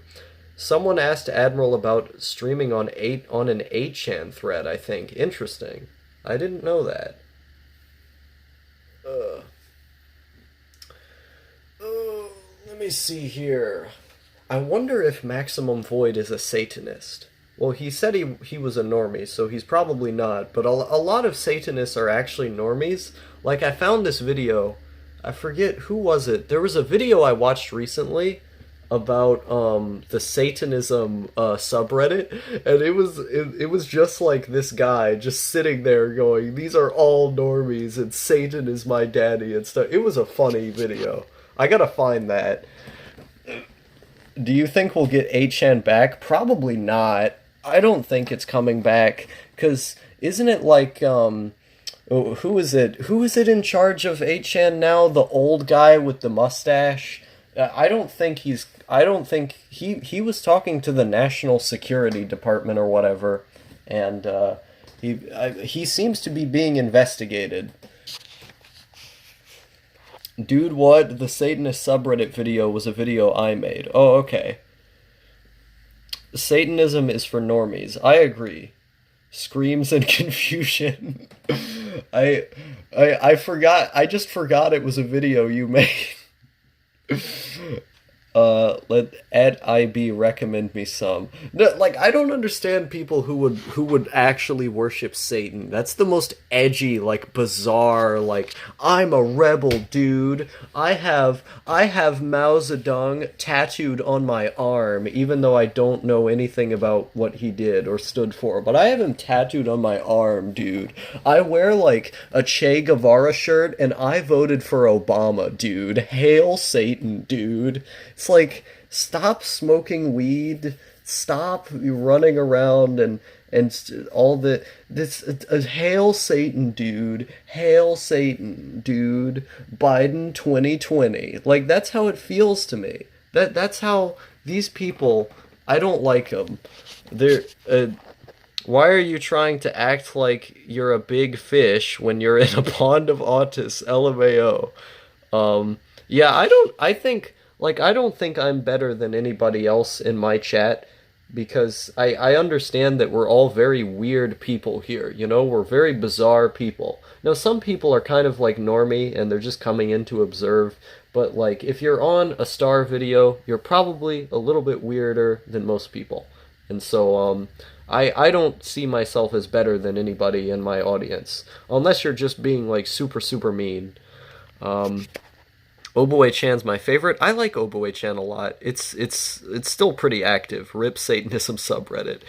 The Satanic Temple Satanists don't worship Satan. They are non-theistic Satanists. Then why call yourself that? It's bizarre. Let's see. Normal fag is a joke, but we all know something like that is real. Yeah, probably. It's usually atheists who are stuck in their teen years, even when they're 30-year-old boomers. Yeah, that's the vibe I get from, like, looking at the subreddit and hearing people like that talk. I think you pretty much hit the nail on the head. I like Gnosticism. I don't know what that is. 16chan exists. Is that like a? I don't remember what 16chan was. Levi Satanists don't believe in Satan. Then why call yourself that then? What's the point of calling yourself that? You're just gonna I'm just gonna like have Satan on my chest, dude. It's like a cool thing, dude. I don't it's so edgy. It's so edgy. I'm not a Satanist, dabbled in it a little bit, but came to the conclusion that if Satan exists, then God exists too, and therefore you're on the losing side, which is pretty dumb. Yeah, it is pretty silly. Gotta go, good night. Yeah, good night, Molly Bum. Chile is probably pretty late over there. I don't know what time it is in Chile. Which Democratic candidate would you would you think would make for the most entertaining biblically canon antichrist? Uh Amy Klobuchar. I'm gonna have to go with Amy Klobuchar. That one would be the funniest one. 1:53 a.m. Wow. Aiton Levy is interesting guy. You should watch some of his interviews. I don't know who Anton Levy is. I don't think I've heard of some. Who is this guy with the Arabic name? It's the French, or not French, the UK guy, right? He has like a kind of Arabic looking name. As he's telling me to read Anton Le. Oh, he has a Buddhist avatar. Okay. Let me see. Chris Chan removes kebab. Female expectations. Soy wars. What does he have on his YouTube channel other than that? Created playlist. The Giggling Goy. Wow, that's a lot of videos in one playlist. Anton is the father of modern Satanism. Oh, okay. Let me see here. Alternate history. Ooh, interesting. Alternative history.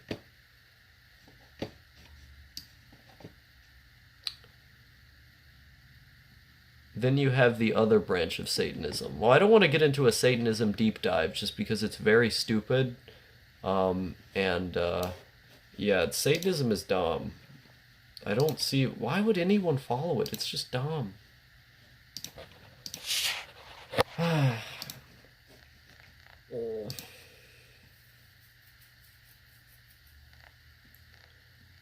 We need to make Hikikomori great again, guys.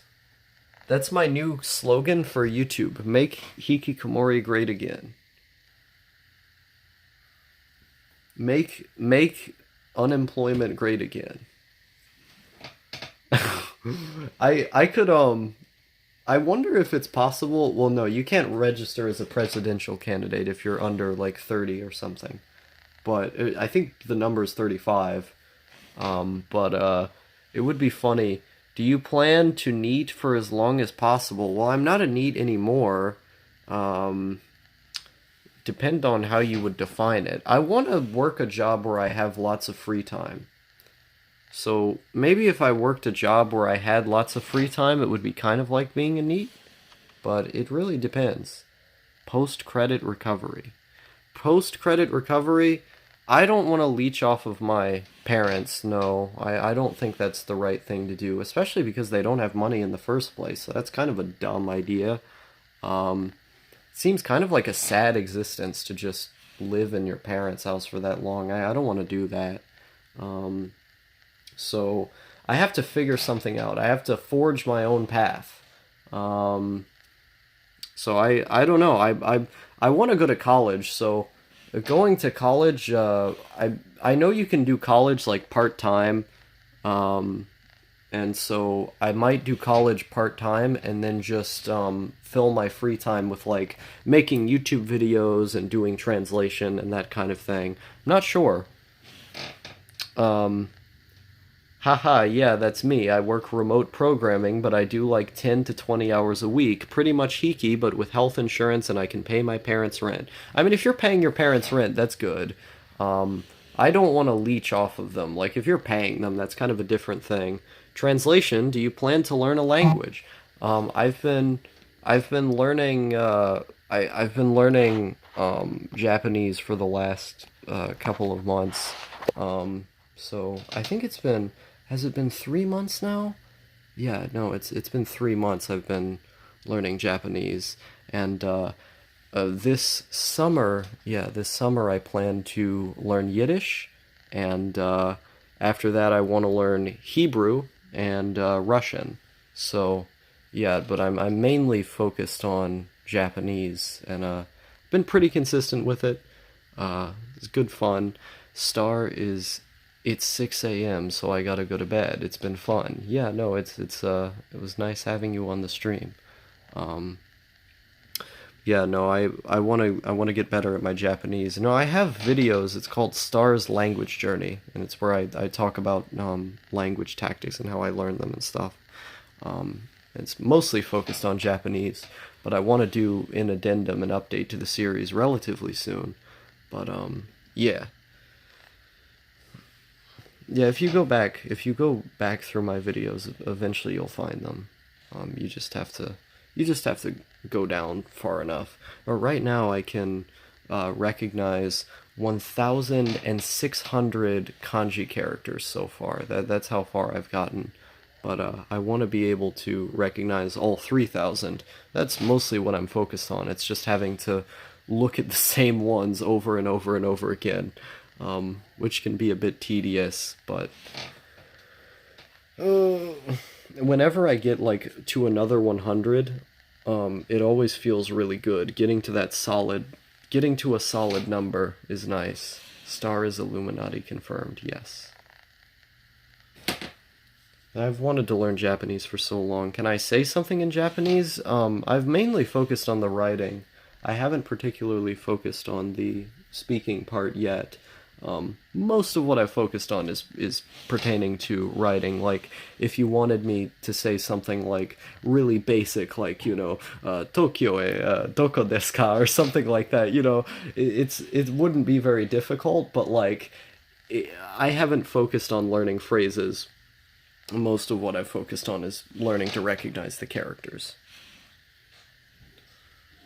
Also, who is this Max B person? I don't think I've ever seen you on my streams before. Hello, welcome to the stream. I'm getting a weather notification now. Having to talk quieter because I know people are trying to... I'm from the NEET subreddit. Interesting. It seems like more people are showing up from the NEET subreddit recently. What's with all these new people? I guess my videos are just getting shared around more.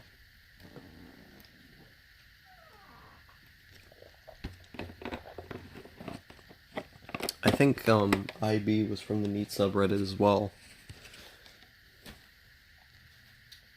No, it's like, I feel like every couple of months the NEET subreddit has an influx of new users, and then the old users end up going away. So the NEET subreddit ends up, I always end up getting new viewers from them because there's always new people leaving and joining the subreddit, I think. Do you have siblings or just living with parents? My sister lives with us. My brother got kicked out of the house when he was like 16 years old. And he's 24 now, so that was 6 years ago. Or was it? No, that wasn't 6 years ago. I'm doing math wrong. That was 8 years ago. but yeah, so it's been a long time since I've lived with him. He got kicked out a while ago. Star becomes an e-celeb. Oh no, that would be that would be the death of me. I think there's been an influx post 8chan's self-destruction. Probably. Well, a lot of my videos were posted on 8chan as well.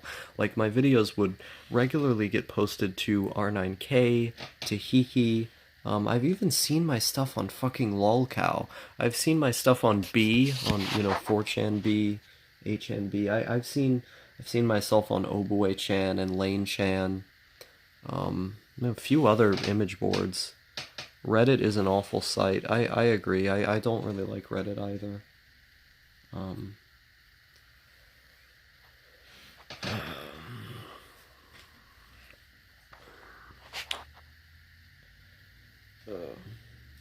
There's been a lot of new people who've come from Reddit, which I appreciate. Marketing shithole. It's pretty much what Reddit is for, is in order to market things. It isn't much else. There's not much else behind it. It just kind of exists in order to do that. I will downvote the shit out of you, Do you mean downvote the shit out of me? Every time I upvote your videos when they get posted there, Yoshika. So, I mean, I upvote you. I don't know why you wouldn't upvote me if I upvote you. Um, but let's see. We did it, Reddit, yes. Like, one of the only reasons I go on Reddit is in order to upvote Yoshika's posts. I'm right, because you have downvotes. Do I have downvotes? I barely post on there. I was joking, Star. Oh, okay. I thought you were gonna actually downvote. No, I was like, oh no. I would never downvote you, dude. That's nice. Thank you. Yeah, no, the thing that I barely ever go on Reddit. No, I usually only ever go on Reddit to post my videos. Um, but but yeah, like, or to upvote somebody else's. Watched your Four Walls vid. Why were you in Maine? You said you moved 4 times last year in that video. Um, well, that's kind of a long story, and there's a lot of personal information behind it. My mom, basically had us move around a bunch of times, is the long and short of it. So, my mom had us move around all over the country, and Maine was one of the places we ended up being. One of the other ones was Virginia. You can find vlogs of me in Virginia. Uh, the other one was Nevada, Oklahoma, uh, Tennessee was one of the ones I was in. Maine was one of the ones I was in. So yeah, I upvote your posts when I see them, but yeah, I like to troll the Neat subreddit. But basically, my mom was moving around a bunch at the time. Fair, don't have to get into it if you don't want to. I mean, you can find a lot of the story in my videos if you just go back far enough. Is that I talk more about it. Why, yes, I do avoid Reddit religiously. How could you tell? Yeah, no, I avoid Reddit as well. Um, I used to like to troll the Neat subreddit. I don't really do it anymore just because it feels kind of like a waste. Look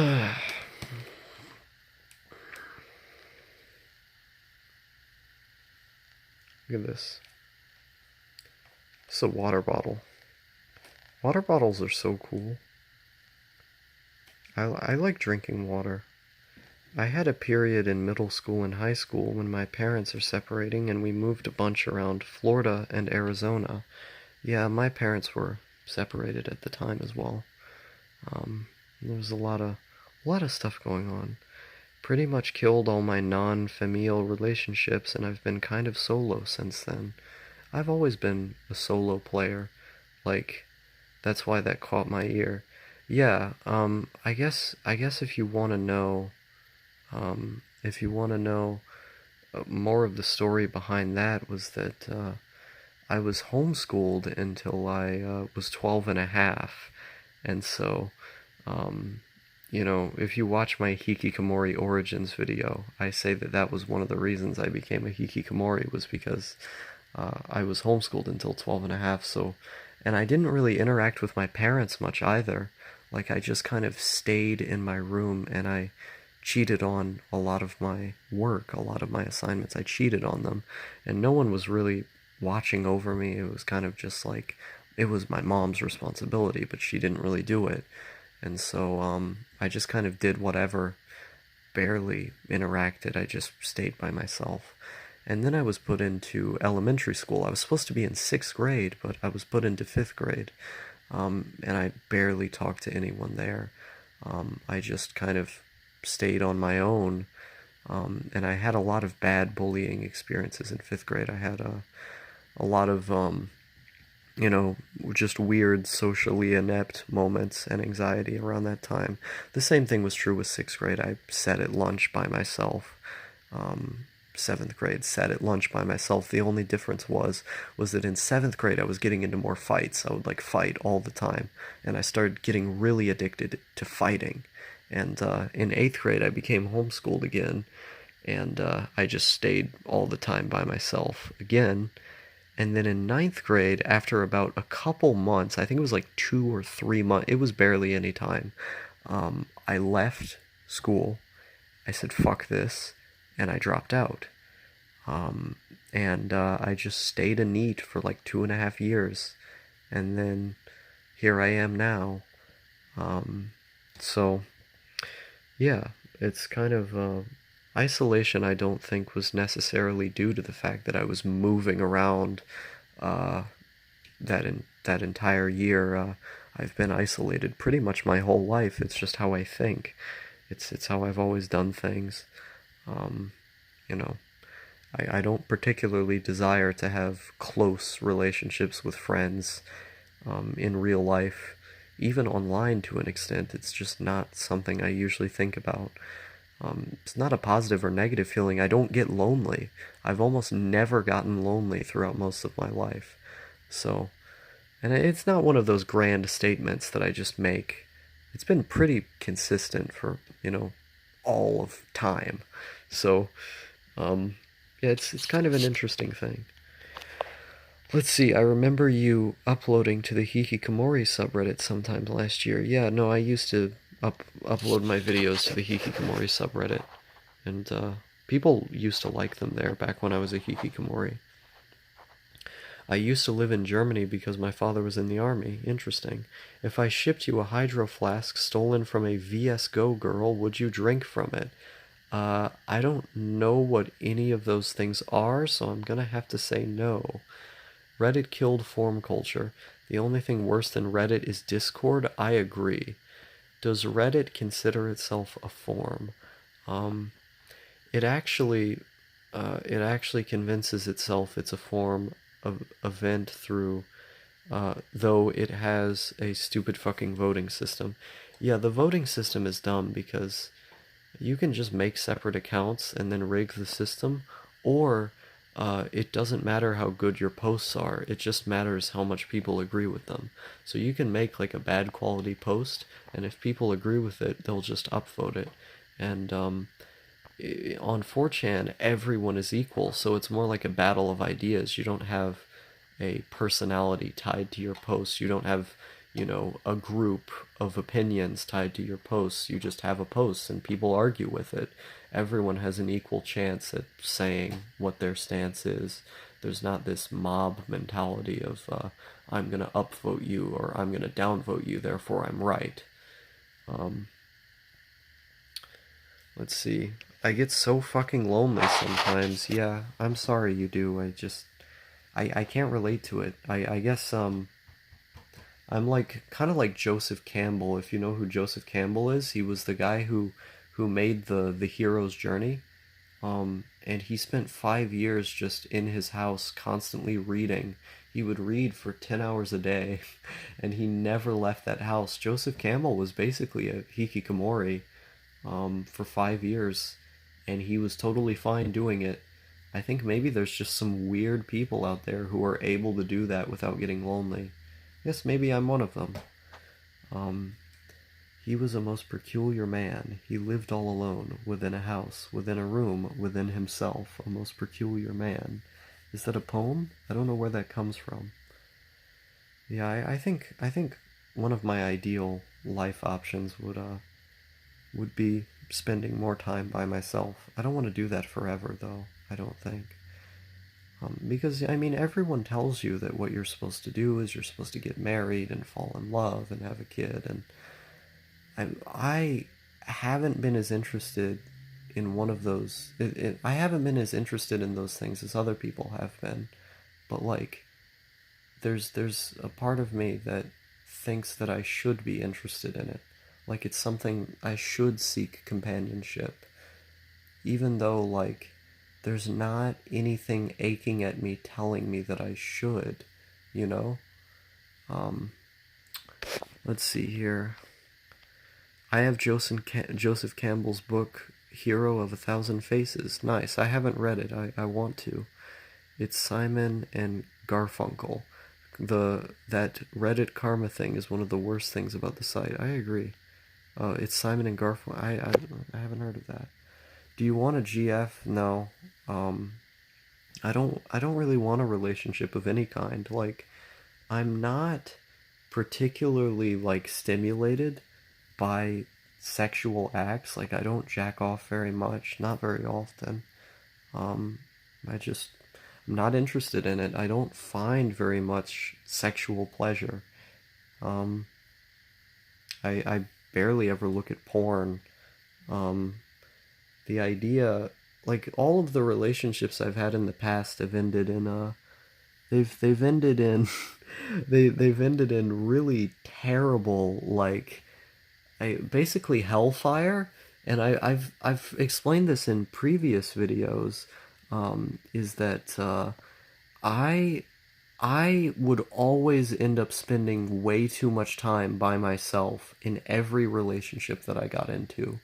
And the other person would want to spend time with me, and I couldn't spend time with them because I would always want to be by myself. And they didn't understand that that was just like the way that I operated and the way that I thought about things. And so it was weird. Like, I couldn't stay in a relationship with them because I wasn't really fulfilled by sex the way that they were. I didn't care about those things. And I didn't want to talk all the time. I didn't even want to talk regularly. I just wanted to be by myself. And so being in relationships in real life and online have never really worked for me because I've always wanted to spend more time alone than the other person. And so, let's see. Literally everyone here has a big gay. Probably. Um, uh, if people weren't such fucking fags and this world wasn't so evil, I wouldn't have isolated myself. I get lonely, but I don't see any better alternatives in life. Have you thought about meeting up with online friends in real life? Do your parents watch your videos? Not consistently, no. My parents have watched my videos in the past. Like, my mom has seen a bunch of my videos, my dad has seen a bunch of my videos. I have relatives who have seen my videos. They know what my channel is, but yeah, they don't really watch them. No, they've seen them. They've seen some of the vlogs, some of like the analysis videos. They don't really watch my videos. They don't really know what goes on my channel. Do you have low testosterone? I don't think so. I think I'm just generally not very interested in sex. Guy with strange letters in his name says Star Big Dumb. I agree. Um,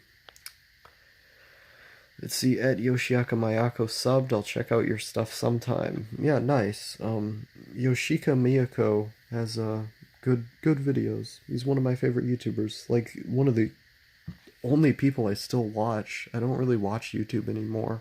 I haven't really watched YouTube for a while now. Feels like I'm barely interested in anything but video games anymore.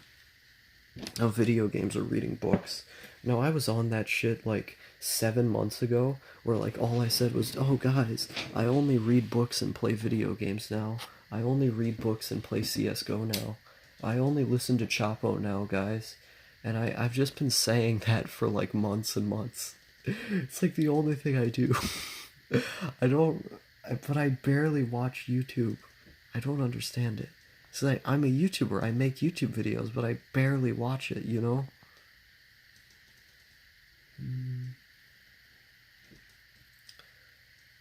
Anime YouTube Discord. I don't use Discord anymore. No, I left Discord. When was it? Was it Friday? I think it was Friday I left Discord. Yeah, DZD. Well, I'm gonna go to bed. Good night, everybody. Yeah, good night. Good night, DZD. I always appreciate that you come by to listen. We should do a stream together sometime. Is that a Nintendo console down there? Yeah, that's the NES. I just got it hooked up today because I hadn't had a TV in here, and so, I got my old TV from the Tennessee house, the house that I grew up in Tennessee. It was on the porch, just where we left it, on the porch. And my dad fixed it up. You know, he opened the thing up and fixed it up. And so it's working now, thanks to him. I've just been playing my NES on it since then. No, that was today. Do you know any channels like Nexpro and Atrocity Guide, which do good documentaries on spooky shit? Yeah, no, I like both of their channels. They don't really upload consistently, I should say. I liked Atrocity Guide's video on the Japanese game show of Nitsubi, the guy who had to like stay in this like little cage basically and just fill out what was it? He had to fill out raffle tickets or he had to fill out gambling cards or something constantly. And so yeah, he was cool. I haven't had a TV for 5 years. I like having a TV. It's nice to play games on.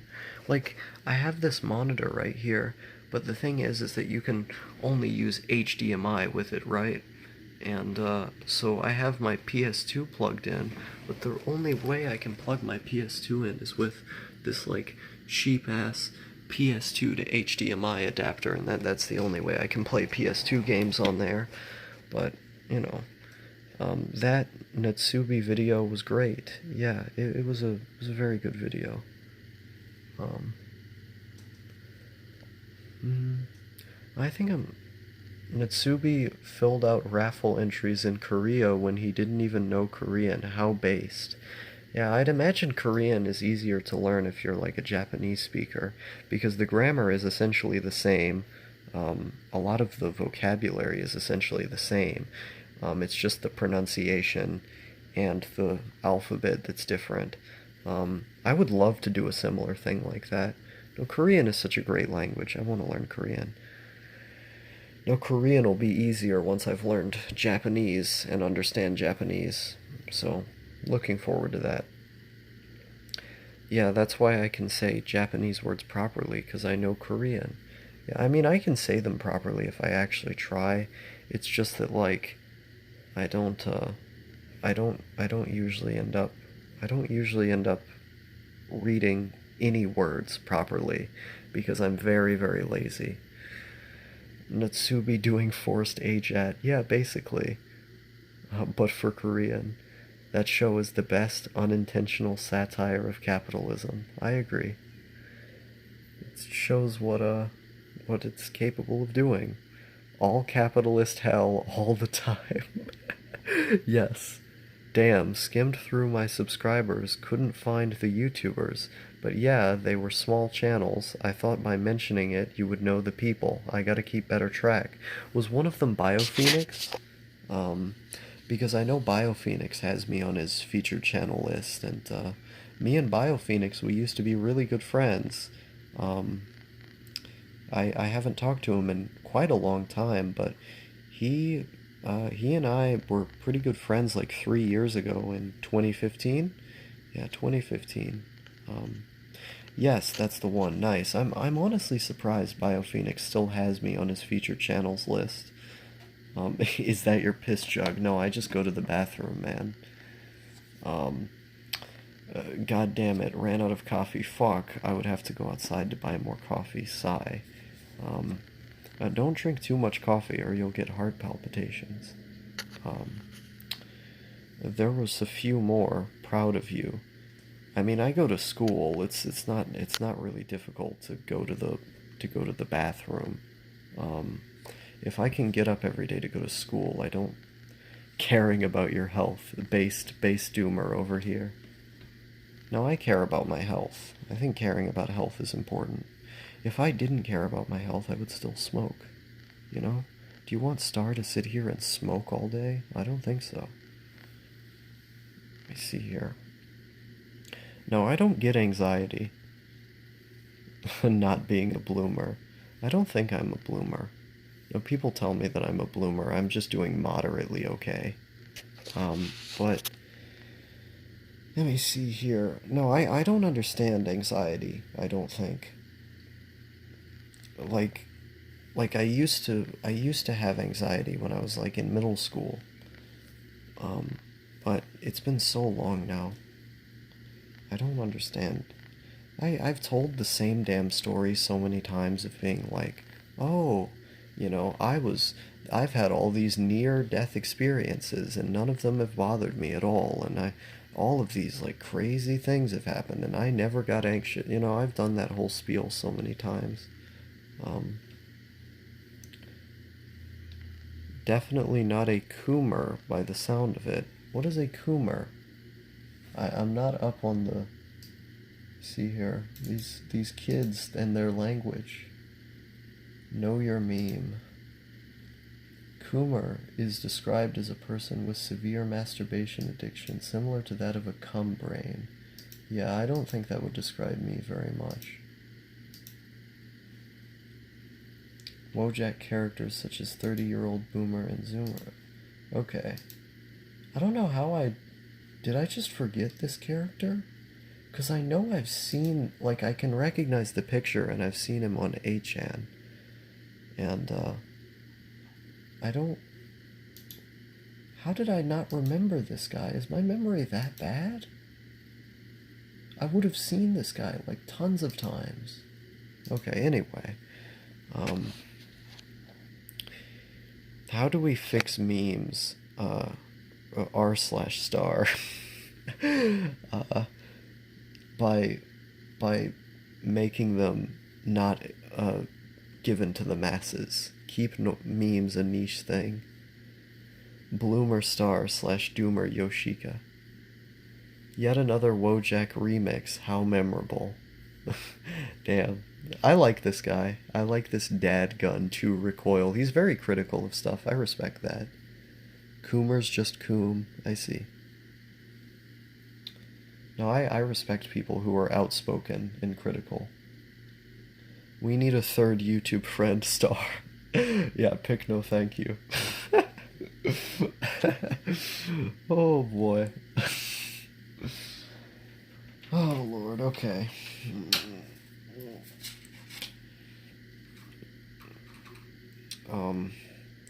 No, I like this dadgun guy. He's very outspoken. You already cut connections with no thank you. Yeah, no, that was a joke. I don't know why I think that's so funny. Like other people, they cut off friends and they're sad. Like, I was pretty sad when it first happened. And then over time, I stopped caring. Like, I was sad for a little while, but I think people are usually sad for longer. No thank you is the shadow friend. Yes.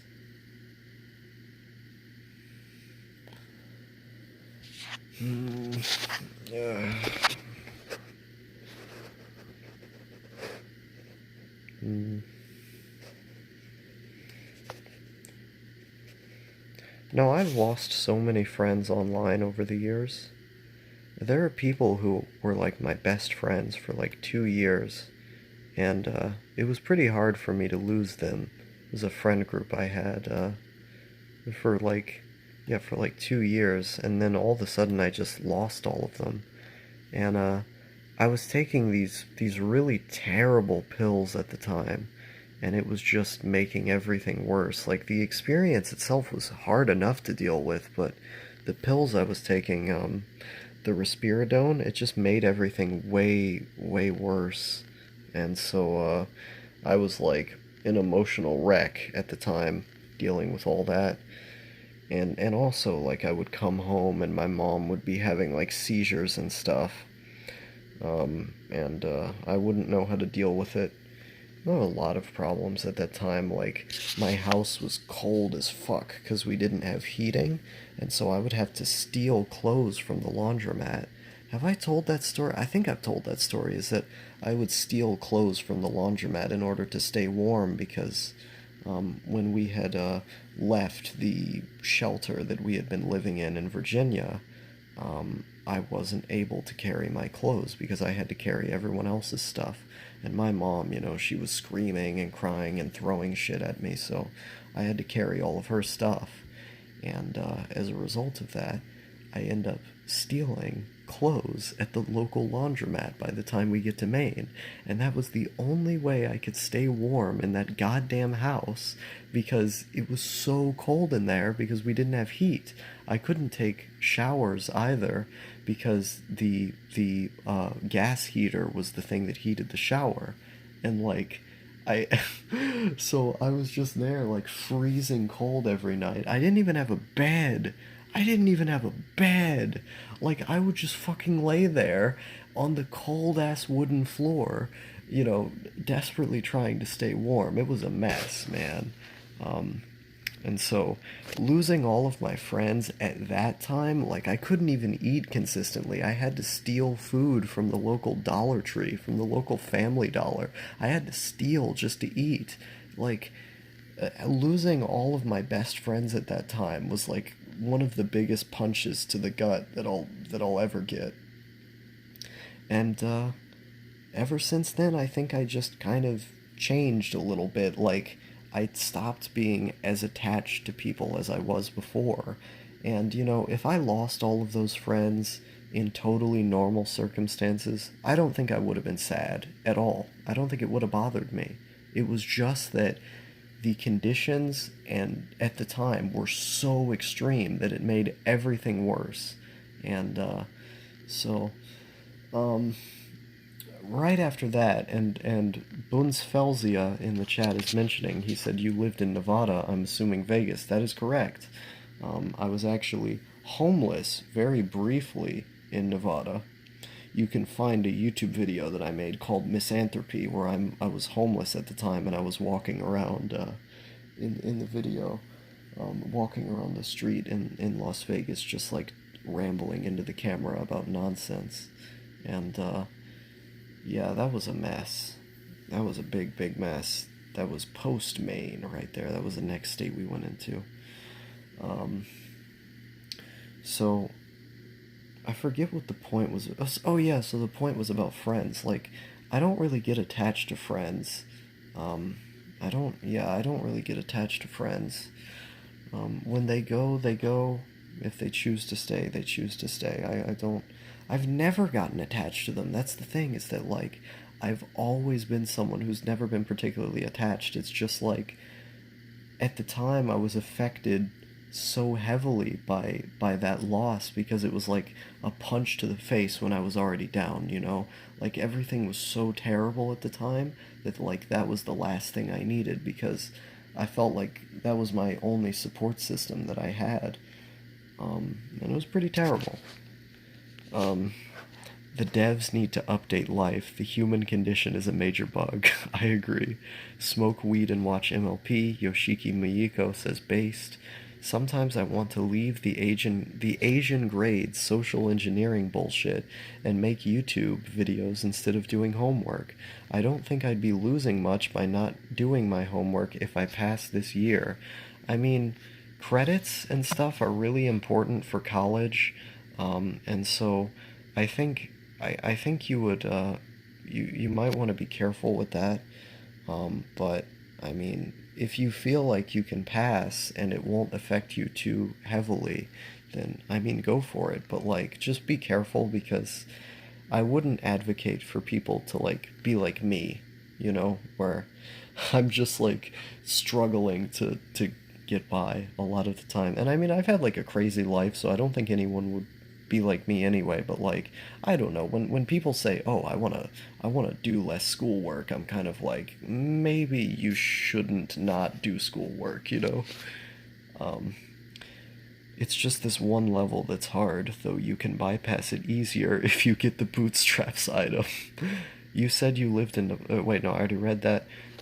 We need more videos like that, like the misanthropy video. Yeah, I that video was a really special video, um, because it came out of a very specific emotional state, and it you know it's something that has to come naturally.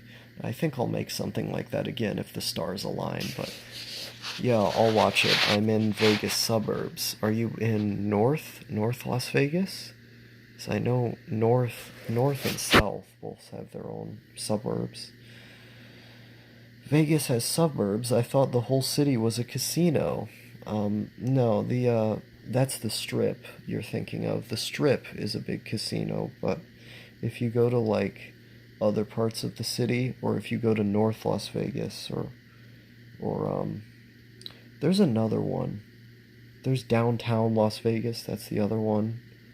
Um, there's so many poor people everywhere. It was shocking because I had I had so many I had so many people I had so many people that like would come up to me asking me for cigarettes or asking me for money, and like I would see people constantly like lining up for hours upon hours waiting to get into a homeless shelter, and it's like no one had any resources to help anyone, but this city had so much wealth, and talking to those homeless people, talking to those poor people, and seeing their suffering, it really made me think politically, you know? And I already had pretty strong political opinions, but seeing that amount of poverty and suffering in a place that had so much wealth was just, it, it, it made me think for a long time. Um, Let me see here. Vegas has. Oh, wait, no, I already read that. Real Nibba hours. And then C says, at Greta Chike, use G's next time, please. Nice. Based. Yeah, the city is really growing. I'm in a mountainous area. Summerlin. Interesting.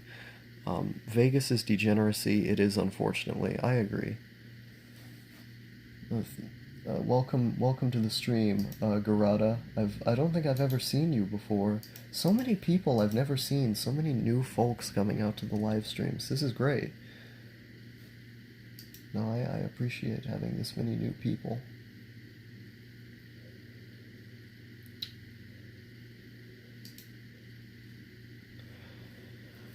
Oh, it seems like my audience is growing, but my views are going down. Maybe it's my older videos are gaining views. Like my live streams at this point tend to have way more views than my YouTube videos. And I find that interesting. Like my YouTube videos are going down in views, but my live streams are going up in views. And I seem to be getting new viewers every day. I don't know what that's about. There's new people finding my stuff. Um, oh, what do y'all have mutants in Vegas? You know, lol. Yeah, fun times, fun times. Zesty, hey, welcome to the chat, Zesty. It's nice seeing you again. Mr. Star, what keeps you motivated and not give up? Um, Mostly making these YouTube videos, like being able to have a sense of progress in life through like doing something that's like substantial. Like when I upload a new video and people comment on it, it shows that like I can make something, I can think about an idea and I can present it to the world, or I can write something and then present that writing to the world, and then people enjoy it and they go, "Wow, I liked that." And being able to just kind of sit around and make stuff is really, really motivating to me. Being able to have tasks that I can apply myself in is motivating. I think having a passion and having something that you enjoy doing is going to be one of the most motivating things that you can do. Is that CRT a recent get? No, this is the same CRT that I've had for a couple years. It's I've had this for, is it since 2015? Yeah, since 2015 I've had this television. So it was either 2015 or 2016, might have been early 2016, I can't remember back, but yeah, no, I've had this one for a long time. I only just got it in my room because it was on the porch at the house that I grew up in Tennessee. And my dad, he drove, several hours just to go over to that house, and he brought it back, and then he fixed it up with he opened the whole thing up and he soldered the insides and stuff and he fixed it. Um, it wasn't working very well back when I had it. The audio and video signals were all messed up. So he fixed it for me, and so now I have it in my room again. But that was the TV that I used to use. I used to have that one, and he did me a big solid there, helping me with that. Um, Let me see here. Pretty cool, really retro nostalgia. Yeah, no, I've always loved CRTs. I've always loved CRTs. It's what I grew up with. It's it's fun times. They're great for they're great for playing old games on. I hate playing old games on flat screens. Um, Yeah, Star, you were very insightful and very reflective, and at a young age. Few more years and you will really be progressing, I think. Thank you. No, I appreciate that a lot. Um, I, whenever people tell me that like they believe in me and that they think I can do something good, it warms my heart because that's what I want to do. I want to make a positive impact on the world and be able to achieve something. And so, hopefully, as I get older and I practice more, I'll be able to do that. Um, let's see, 7:30 a.m. commuting stream. Woohoo! Yeah, woo! Yeah, I'm glad. I'm glad I can accompany you on your commute today. Oh shit, I'm not a mod anymore, so I couldn't post links. No, you're only a mod on my secondary channel. You were never a mod on the main channel. Here, let me give you mod power. Alright, see, there you go. You're a mod now. Um, let's see, 7:30 a.m. It be 12:30 a.m. Yeah, it's 12:39 a.m. where I live because I live in the central time zone of the United States. But I think B is in Europe from what I remember. I think he's in Europe. I'm starting to keep track of everybody's names now. I apologize for having a bad memory and everything, but it's kind of out of my control. But I'm starting to remember everybody's names. So I think that's good. Is that I can remember where some people are from and all that. Um, no, I think we're kind of like a community here. It's I think we're doing something very special here. Like on YouTube, conversations like this, content that's as raw as this, it doesn't usually come out. You don't usually hear people talking about, being homeless and dealing with normies and talking about deeper kinds of concepts, politics and religion. You don't have this kind of hodgepodge or 4chan and 8chan memes and this kind of thing like anime and video games and old media and you know and an active community of people who want to listen to it and discuss it. Like what we're doing here is so much more special than I think what's on the majority of YouTube, and I don't think we could do it without all of you guys. So I love it. It's great. I'm glad I'm starting to be able to remember more of you because I swear to God, on God, I would remember better if my memory was just improving. Um, let's see. When I was 17, I was raging on Animal Crossing Keck. I wish I got to do that. Um, I never got Animal Crossing, unfortunately. 11:40 p.m. in Colorado. Yeehaw! Hey, Colorado's a nice place. I was in Denver for a little bit at a bus station, but I hung out in Denver for a little bit, and it seemed like a really nice place. Lol, B and C. This is pretty chill. I like it. Nice. Slept most of the afternoon, so I'll be up late. That's pretty comfy. I always liked sleeping in the afternoon. B, what's the what's the story of your initial? Um, the Starcast podcast. Hell yeah. Um, well, yeah, mainstream YouTube is cancer. I agree. Mainstream YouTube is really, really bad. It's mostly just people going, "Hey guys, so I've got a new video here today, and I'm gonna talk about why James Charles is the greatest YouTuber on the planet." And it's really bad. It's just drama and people being shallow as fuck and chasing views, and it's like, I don't not chase views, but I don't try and make my content worse as a result of trying to get a bigger audience. Time is flying by here. It really is. I started this stream like according to this app it says 2 hours and a half ago. So but for me it feels like the stream just began. Um, a store to nurse. Lol. Hey guys. Normies wouldn't understand the sheer pleasure we get from looking at Star point a phone at a turned off CRT in this room, and then Yoshika says based C. Yeah, like it's so cool that you guys enjoy just interacting with one another and listening to me autistically rant into this strange camera. Mainstream anything is normie infested cesspool. The ones infecting anime are the worst though. Yeah, I agree. Like someone like Mother's Basement, fucking Jeff Thu, and that who is that girl with the tits? The annoying who is the tits girl, the most popular anime YouTuber. I can't remember her name. She made a really condescending video about NEETs. Um, I what is she called? She's dating the anime man.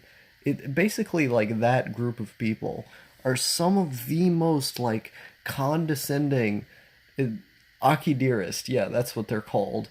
Like it feels like they're just trying to shove how much money they have in your face. Like, oh, look at me, I'm a shill. I like ReZero, dude. SAO, dude. Have you seen SAO, dude? I can cram SAO in my titles, dude. And it's like they shove tits in their thumbnails as much as possible. It's the most like base level kind of content you can make, and it's really, really annoying. And I feel like, to be honest, I feel like people like Aki Dearest, the anime man, Mother's Basement, are actively making anime worse. They are making anime worse because they make fun of anime fans and they try to act cool, like what Yoshika is saying, and then they promote bad anime. They just promote bad anime. Like, Attack on Titanu best anime ever. Yeah, like they promote the worst shows that come out each season, and then they end up getting praise for it when they could easily promote better shows. Always remember if she breathes. Yes. God, why did you make me remember her? LMAO, thoughty dearest. Yeah, that I appreciate that. That everyone agrees that mainstream AniTube is shit. Store.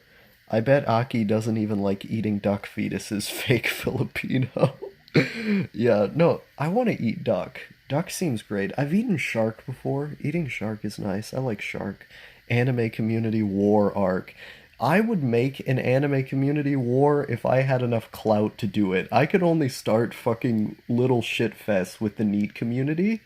I seem to be unable to start a proper anime war. Maybe I could. Maybe I could start an anime war, but I don't know. Let's see here. And they beat the dead horse of the weeb stereotype to no end. Giguk does it too. I kind of like Giguk's videos. I used to be a big fan of him, but over time he's just gotten kind of boring. I just hope normies don't get to Universal Century Gundam, my favorite franchise by the way, since they already ruined Legend of the Galactic Heroes. Yeah, the remake of Galactic Heroes I heard was terrible. I heard the remake was just awful. So, yeah, it's I wish like everything was just a small community. Like I want everything to be like a niche little thing where people can just be on their own like this, like 15 people hanging out late at night and just talking about interesting niche subjects and we don't agree on everything, but we're just talking about it and like there's this kind of mutual understanding of like you know we we're not going to be people who look at things at like a base level of like this is the most normie kind of mainstream way to look at things. Like that kind of sentiment I feel like isn't online enough. Like small communities of people who just want to hang out and have fun. It's it's been overtaken by people who just want to make money and people who just want to appeal to the lowest common denominator. It makes me kind of sad. Um, just do what Digi did and make a huge rant about everything you hate about everyone. I could do it. I would need to get drunk, though. I don't think I could do a video like that without getting drunk. Comfy stream, thank you.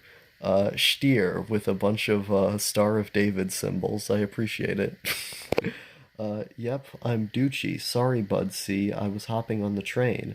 My YouTube decided to adopt my Gmail initial, Happy Face. I removed my surname because scary. We could take them out of context and make memes, to be honest, but that doesn't solve anything, just for fun. Um, yeah, yeah.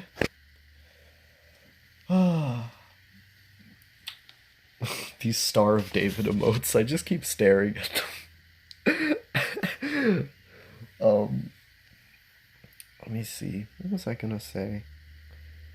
At B, no worries. Let's just agree to BTFO A if that person ever exists in this chat.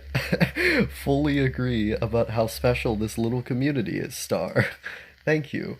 Yoshika Miiko store with an Israeli flag. And then Hibichika says Star of David Wars, yes. That was the real reason why King David had 1,000 wives, was because he just went to war with everybody on an intergalactic level. Dude, I wonder, were there really enough people in the kingdom of Israel for King David to have 1,000 wives? I really doubt that. It's like, I don't know. They're kind of overstepping. There were not enough people in Israel at the time for him to have 1,000 wives.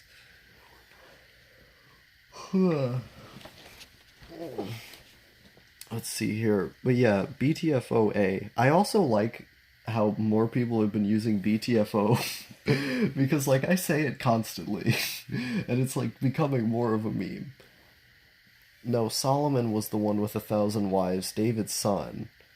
They say that I remember for some reason I remembered it the opposite way around. Wooden doors, LMAO. Yeah, I have wooden doors here.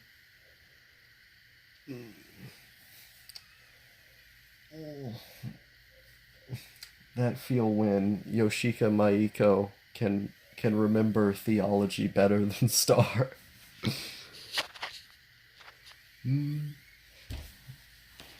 What is it with Koreans and being so Christian? Is it true that lots of Korean people are really Christian, Yoshika?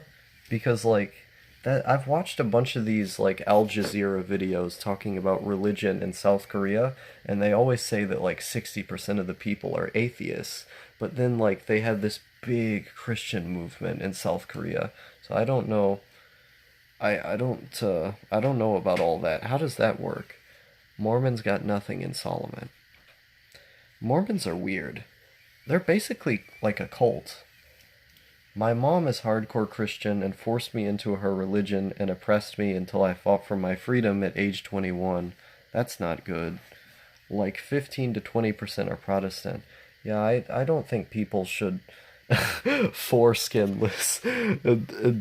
What North Korea and Israel foreskinless. Yes, based meme. I appreciate this. Um, but yeah, like I I don't yeah, I don't think if someone doesn't want to be religious, they shouldn't be forced into it. You should never be forced, I think parents should respect what their child wants to do. If your kid doesn't want to be a part of it, they should have the choice. Christians need their own Holocaust. That's a little bit extreme. No, I don't like people who force, their children in if their children don't want to do it. There should always be an open dialogue. If a kid doesn't want to do it, they shouldn't be allowed to. They'll brainwash you anyway.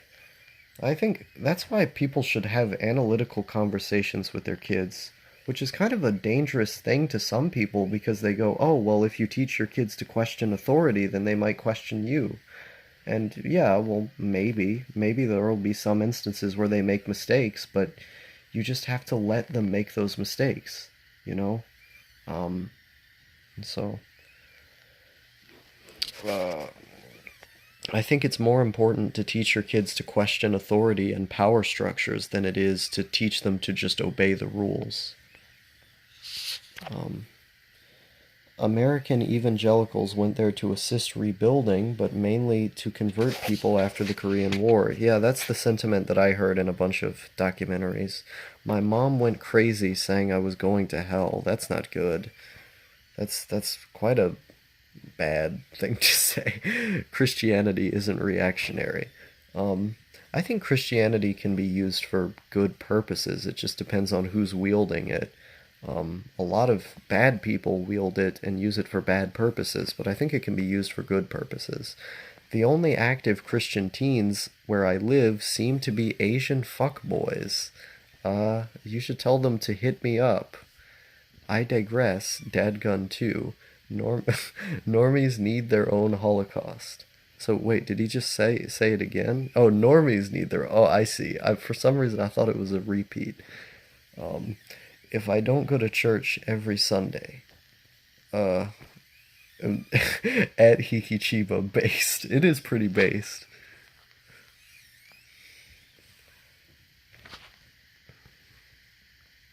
Noah's second arc.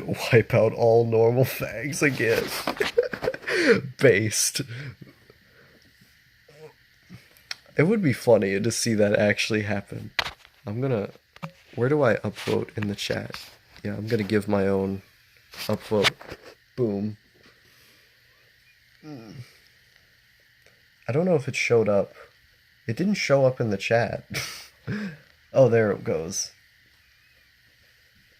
For some reason, the live chat is faster on my phone than it is on the YouTube stream. I don't know why though. Only the base needs can come into the based ship during the flood of God. Instead of putting every animal on the ark, we need to inject every animal with autism. I mean, autism is just having a higher power level than everyone else around you, so yeah. I believe there is a 5-second delay. That's probably it. He doesn't spend his weekends edging to Noriko's feet pics. I mean, I'm sure Hiki has actually, like Hiki Fag, I'm sure that dude has actually jacked off to Noriko before. Because before Noriko's comment section got turned off, I remember seeing Tatsuhiro Sato comment saying that Noriko was his girlfriend and that, like, basically, like, obsessing over her. It's not me making that up, that's not a joke. I've seen him talk about how hot she is and how he wants her to be his girlfriend, but you can't see those comments anymore because the comments got disabled by YouTube. And I remember looking at those comment sections and thinking they were just the weirdest fucking shit. I wish I got a screen cap of it. It was amazing.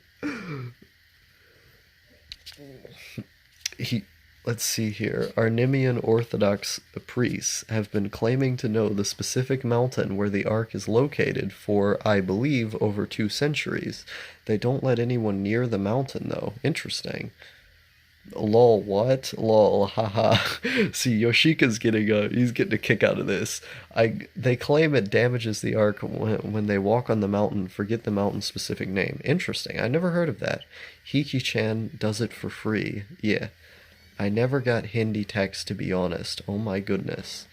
Um, yeah, learning Hindi sounds like a kind of a hassle and a bit of a waste of time. I would not want to learn Hindi. You can quote me on that. But I didn't think I wanted to learn Arabic for a long time. I kind of do. I'm gonna learn like every language, trust me. By the end of my life, I want to be able to know 10. That's my goal, is to be advanced in 10, which is quite a lofty quite a lofty goal, but I mean, it was I still have that screenshot of when HikiFag sent you a big wall of text with no paragraphs or commas, and you just simply deleted the comment. It was hilarious. Learn Maltese. Where is Maltese spoken? Um, I still need to learn Spanish. I mean, learning Spanish if you're an English speaker is an easier one to do. So, good luck. It's a good one to start with. I'd love to see that, Yoshika. Yeah. Since English being an official Indian language makes Hindi a bit less of a priority compared to Mandarin, Arabic, Spanish, etc. Malta. Oh, Malta! So it's Maltese is spoken in Malta, yeah. Malta is like, aren't there only like 100,000 people that live there? It's like an absurdly small place. I am Hispanic, so it's an obligation. Yeah, it makes sense.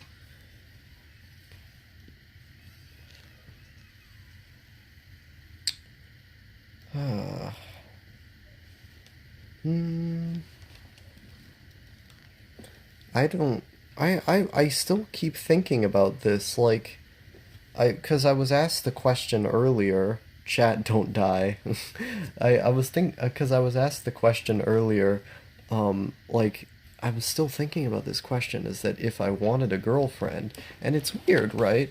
Because like I've thought about it a lot, and I think the only way, and I tend to lean more towards men anyway, but I think like I don't really like the fact that I lean more towards men. It feels weird to me. I don't know how to feel about it, but yeah. But like, it's for me, like, I feel like I would only be able to. I would only be able to be in a relationship if if the person was able to deal with me being alone most of the time. Like, I don't think I would be able to. I don't think I would be able to do it any other way, and I don't know who on earth would understand that. Who on earth would want to be with someone who wants to spend most of their time by themselves? Like, it seems like such a bizarre thing. It's close to 1M, but not even half the population speak Maltese on that tiny island. Why learn a language out of heritage obligation when you can learn the language of anime? Or you can do both. You must go on without us. Yeah, C's got a good point. I mean, it is a good point. I'm just learning Yiddish and Japanese. It's just I'm learning Yiddish later. Um, but let me see here. What was it? There's another point I was going to make. And it's also like all of the relationships I've been in, I didn't feel like a huge like love type attraction. There was one relationship I was in where I was really in love with the guy, but it didn't last like super long. It was a pretty intense feeling, but the feeling went away after, like a month. And so I stopped being super in love with him after that, and it just kind of dragged on.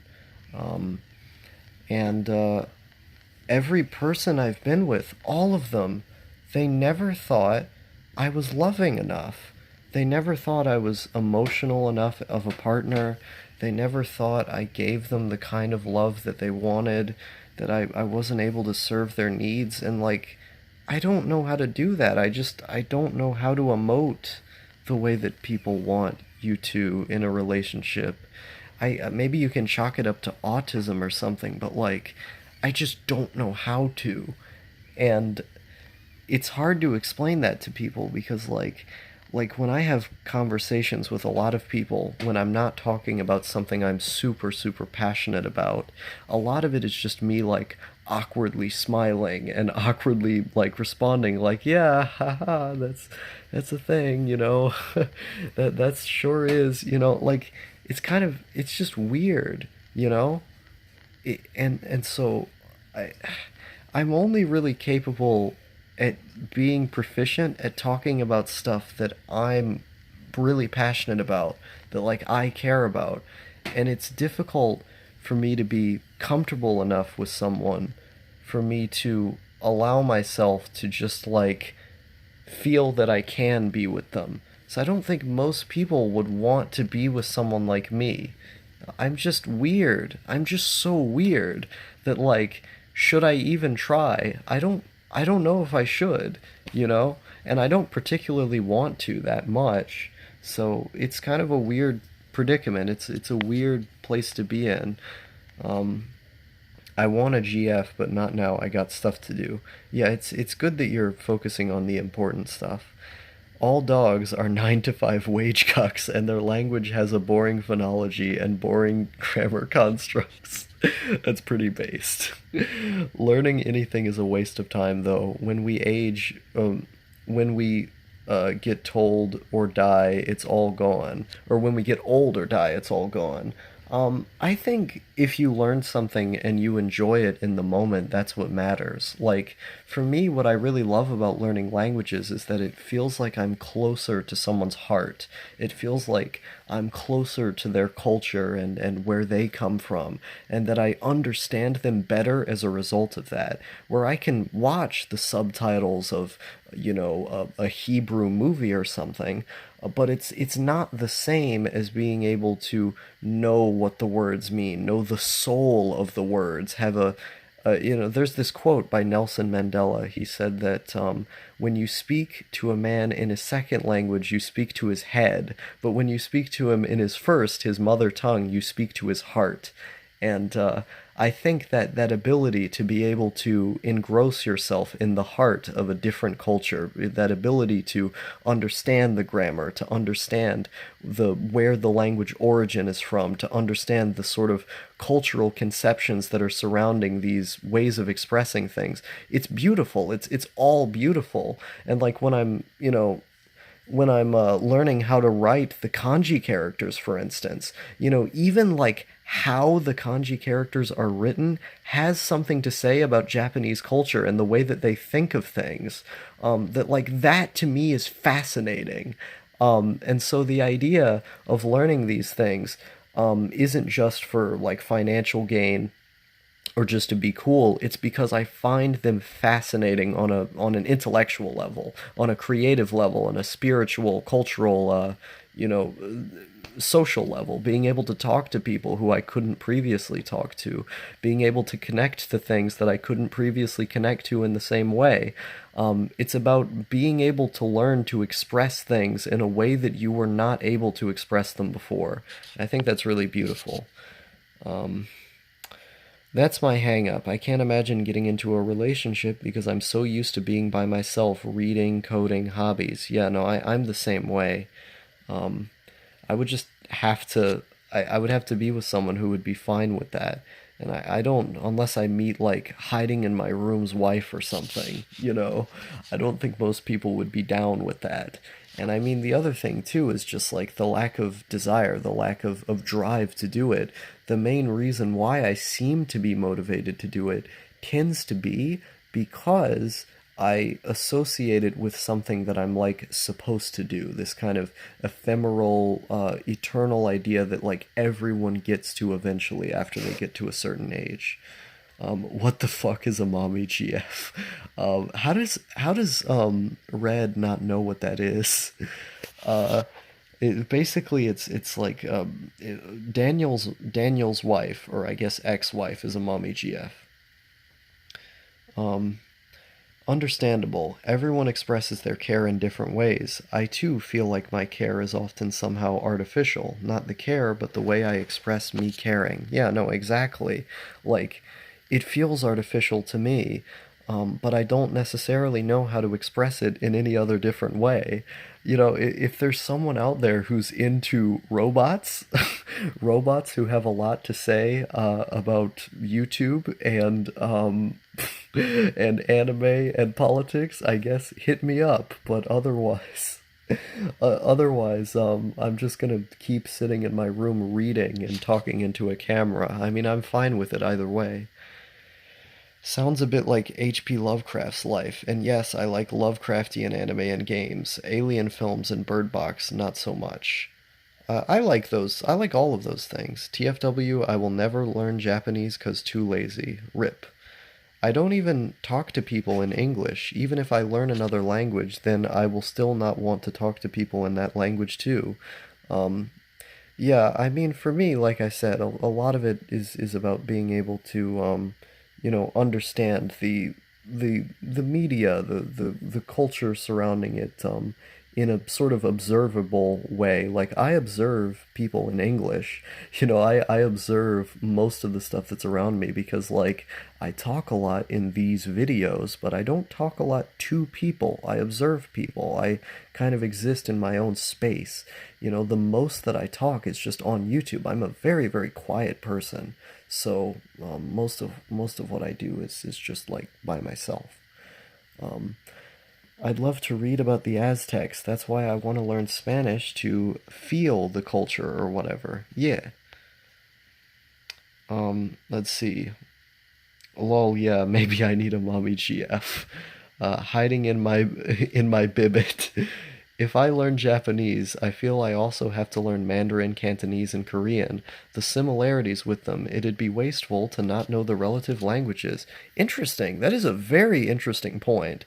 Um, I, I mean, I don't know if I'd ever go down the route of knowing Cantonese, but yeah, no, Mandarin and Korean. I've thought a lot about those two in relation to Japanese because they have the similarities, and I want to understand the individual cultures that are relative to them, and so. I wouldn't feel like it's necessarily a waste to only know Japanese, but I think it would certainly add a lot to know those other two. So that's why I want to learn those other two as well. Um, I'm still an up and coming artist. I truly wish to create my own comic slash manga. Just kind of nervous as to how people would react to it.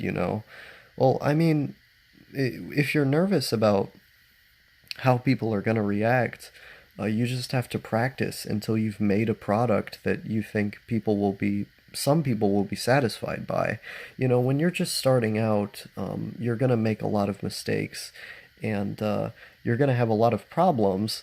Um, but like, it, as long as you continue practicing and practicing, you'll get better as time goes on. Like even if like because someone's gonna hate anything you do.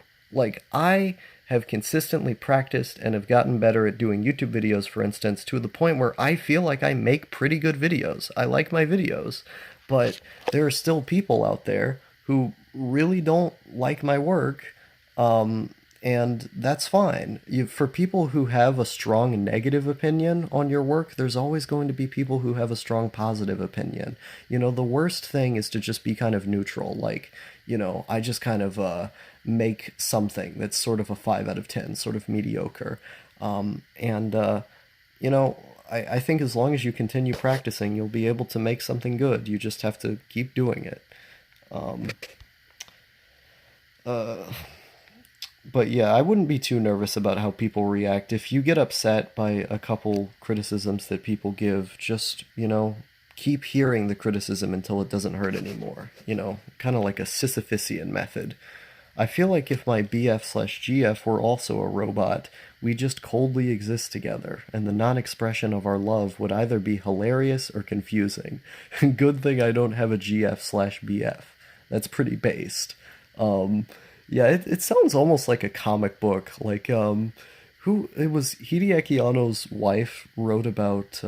She had a manga where it was like about being married to Hideaki Anno, and it had all of the weird autistic antics that he had. I feel like it would kind of be like that, but more strange. Mandarin seems very difficult. The tones are something to get used to. Um, if you're able to get used to the tones, I hear that most of it is pretty easy because Mandarin essentially doesn't have grammar. It's just getting used to the tones, and obviously the writing system is quite difficult if you don't go about it the right way. I use James Heisig's method, which makes it much easier. But yeah, it's the tones you can spend a couple weeks learning the tones until you get them down, and it shouldn't be too hard. I have a friend who was studying Japanese with me, and then all of a sudden he just like moved to Mandarin after a couple months, and he told me that he learned the tones in like a week. Um, I just surround myself with cheap figurines to have a fake sense of harem around me. Um, I would get figurines if I had the money. I can't spend money on something like that because it costs so much for so little.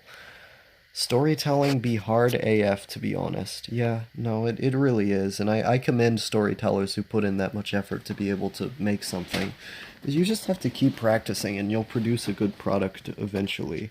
Store with a zero. I think this is like a meme on No Thank You, because No Thank You puts zeros in everything he makes. Is that what that is?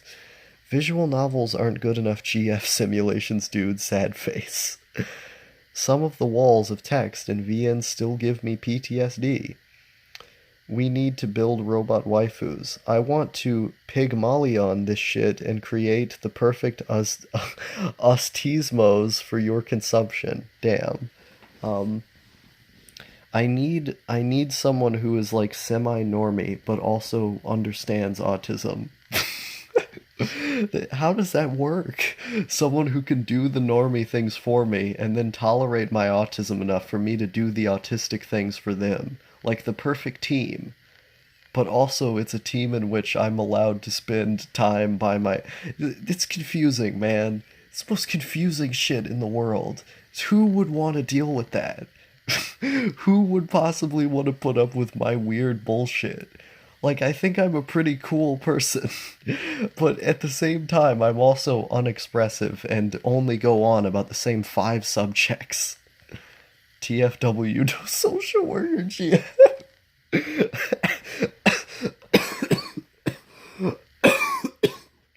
Yes, yes. Um, Good to see you, Russian person. TFW, no mentally broken NHK GF. I have been with people like that, and it is certainly not good. Would not recommend. Oh, actually, the first person I ever dated, come to think about it, was basically that. Yeah, not a good thing. And that was IRL too. Can you imagine that?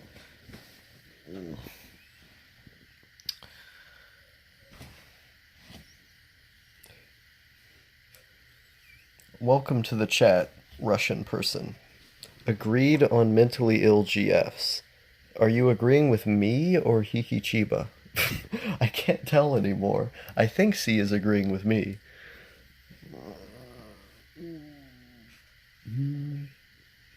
Store Israel gun. Yes. It's weird. It's weird wanting to move to Israel, but also like low key supporting Hezbollah and Hamas. Like, I don't want to be public about. I don't want to go. Oh, nice. Okay, with me. I don't want to go to the immigration agency and be like, so I kind of support Islamic terrorism in Israel. I don't want to. I don't want to say that, but I kind of do. Like, it's hard. It's really, really hard for me to explain that to people because people will go, huh? What? You support Hamas? And it's like, I support them not being colonized by Israel. Oh, no, boy.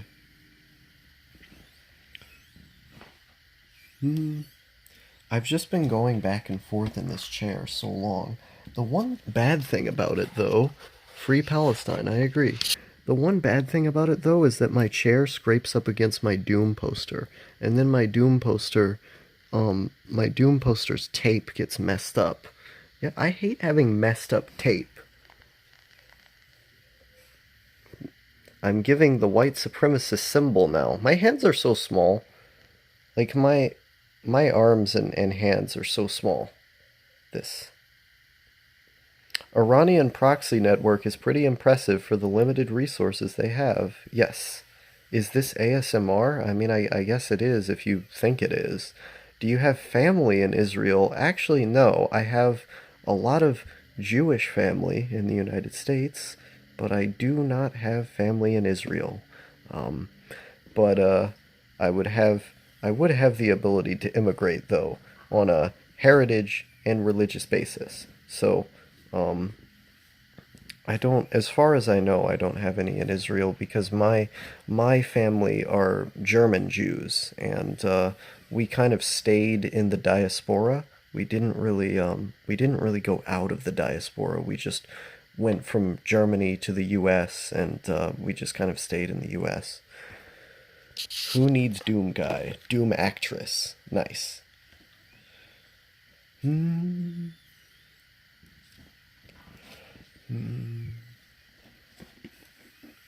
Is Lane Ikuhara the perfect woman? No. Lane Ikuhara is really emotionally broken and kind of dangerous. I wouldn't want to be with her. Doesn't have enough comfy vibes.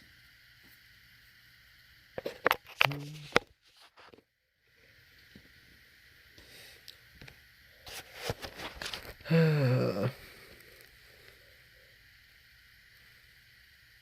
wonder what it would be like to cuddle someone. I never really got cuddled as a kid.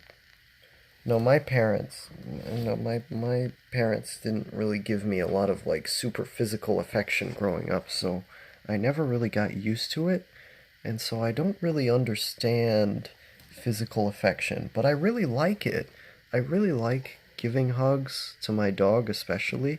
I give a lot of physical affection to my dog, and I want to cuddle with people, but it's also kind of awkward because growing up I never really got very much physical affection, and I mostly just cuddle with my dog. I don't know what it's like to cuddle with people. It's kind of I sound really autistic, don't I? I prefer the fox masked girl from Textiles more. Israel is expensive. I've seen videos about Israelis complaining about cost of living. Well, I mean like the thing with people who use the law of return is that if you're using the law of return to be automatically given Israeli citizenship, they actually give you a monthly dividend of like $700, and they also give you a government job, and they give you free healthcare, as well as training in other areas. They give you free 6 months of Hebrew immersion classes, and they also give you free government housing assistance, as well as tax breaks. So you get tax breaks as well. So there's a ton of financial incentives to move to Israel as a Jewish member of the diaspora because if you're in the diaspora and you use the law of return, the government gives you a fuck ton, a proverbial fuck ton of free stuff and benefits. So may not be as expensive as it is for normal Israelis. TFW no GF with detachable limbs, nor GF that can run room natively. Yes. TFW, your GF runs proprietary software. Nice.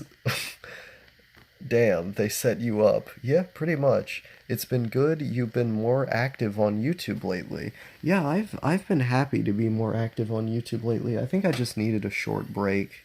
I didn't have as many things to say, and my life was being kind of hectic at the time.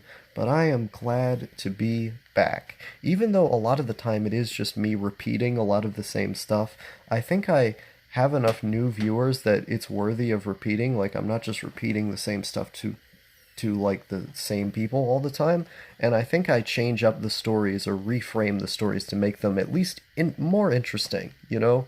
Like I don't try to tell the same stories the same way, and I like to have new ideas, new stories to tell. I don't like rehashing the same stuff unless somebody else brings it up or it's related in some way. What do you expect when the nation is inhabited by top quality merchants? That makes sense. Well, most of Israel's economy is in the technological and scientific sectors. Is that Israelis are very, very good at making making technological advancements. It's mostly because Israel is the only country in the Middle East that does not have oil. Um, and it was funny. There was I forget which one it was. There was a I think you said you can't be conscripted to the IDF. Yeah, no, I won't be conscripted the to the Israeli Defense Forces because of mental health problems. So they won't conscript me. If they do, I'll just leave the country. Ugh. which is unlikely. I really don't think they will.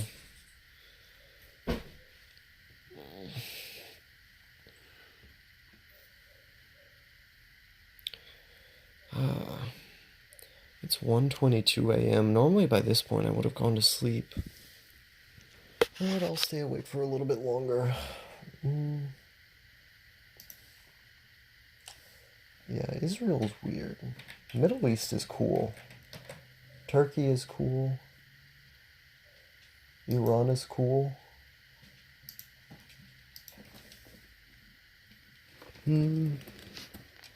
My favorite YouTube channel on all of YouTube is called Anti-China, Fuck Russia, Fuck Pakistan, Anti-Russia. It's the greatest YouTube channel of all time. This is my dog.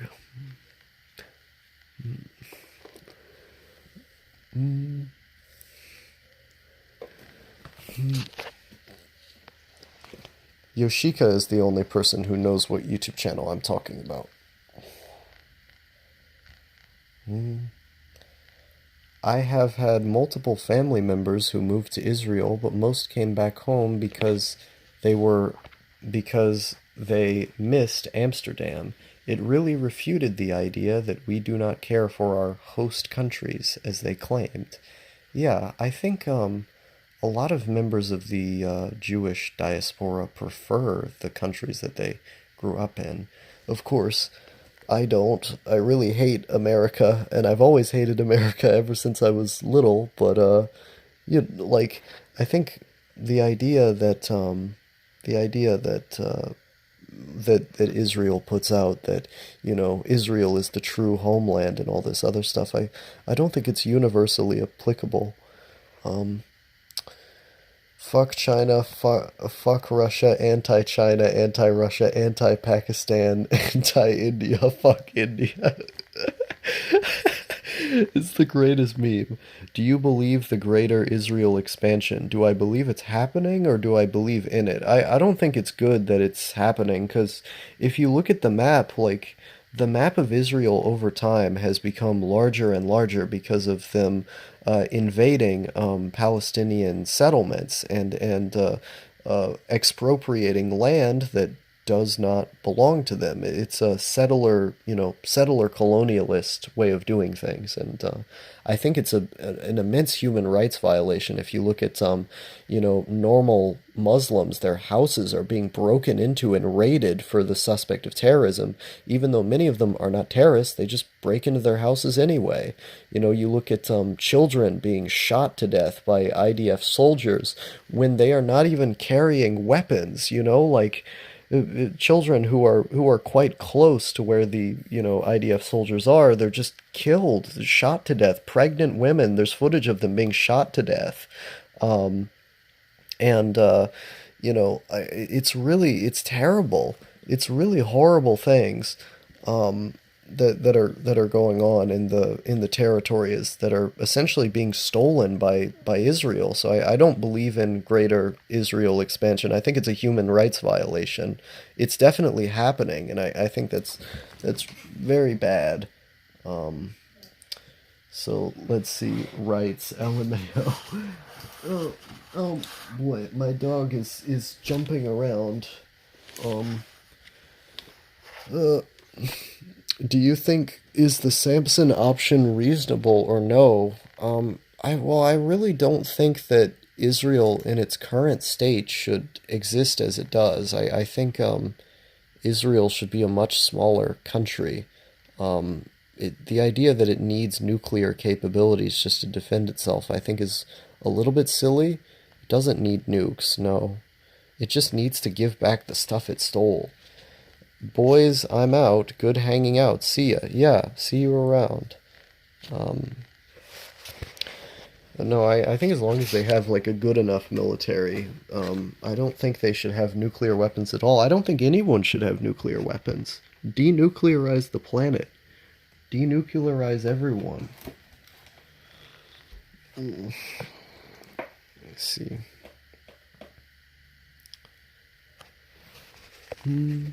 Look at this. He's so cool. No, we had a chance to denuclearize the planet, but then Ronald Reagan wanted his dumb Star Wars program or whatever. They were going to get rid of all of the nukes, and then Reagan was like, no, how about not?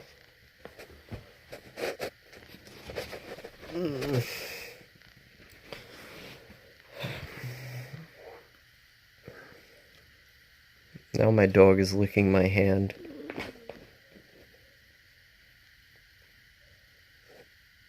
The greatest YouTube channel on all of YouTube is Fuck China, Fuck Russia, Anti-China, Anti-Russia, Anti-China, Anti-Pakistan, Anti-India, Fuck India.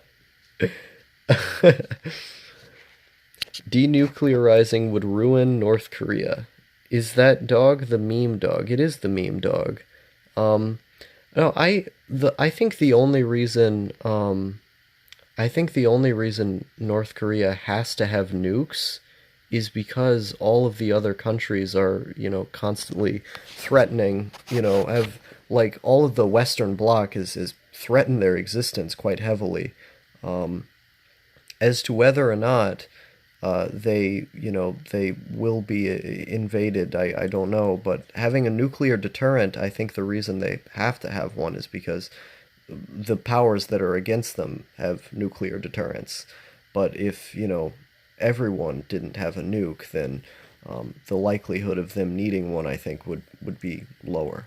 But I mean, I support North Korea having a reform and opening up, like what China has, is that I think North Korea's, strictly centrally planned economy, I don't think is the way that they should go forever. I think they should have something similar to what China has had with like a reform and opening up, getting more of a market sector. Not like a majority market sector, but I think they should have it, like 30% of the economy be private, and they could reserve their socialist system without having to, completely sell themselves out. But I think that would be a more reasonable way that they could foster peace. But as to whether or not, the other countries throughout the world would want that, I don't know. Because, you look at someone like, who is that Singapore American guy, the American guy who works in Singapore, Jim Rogers.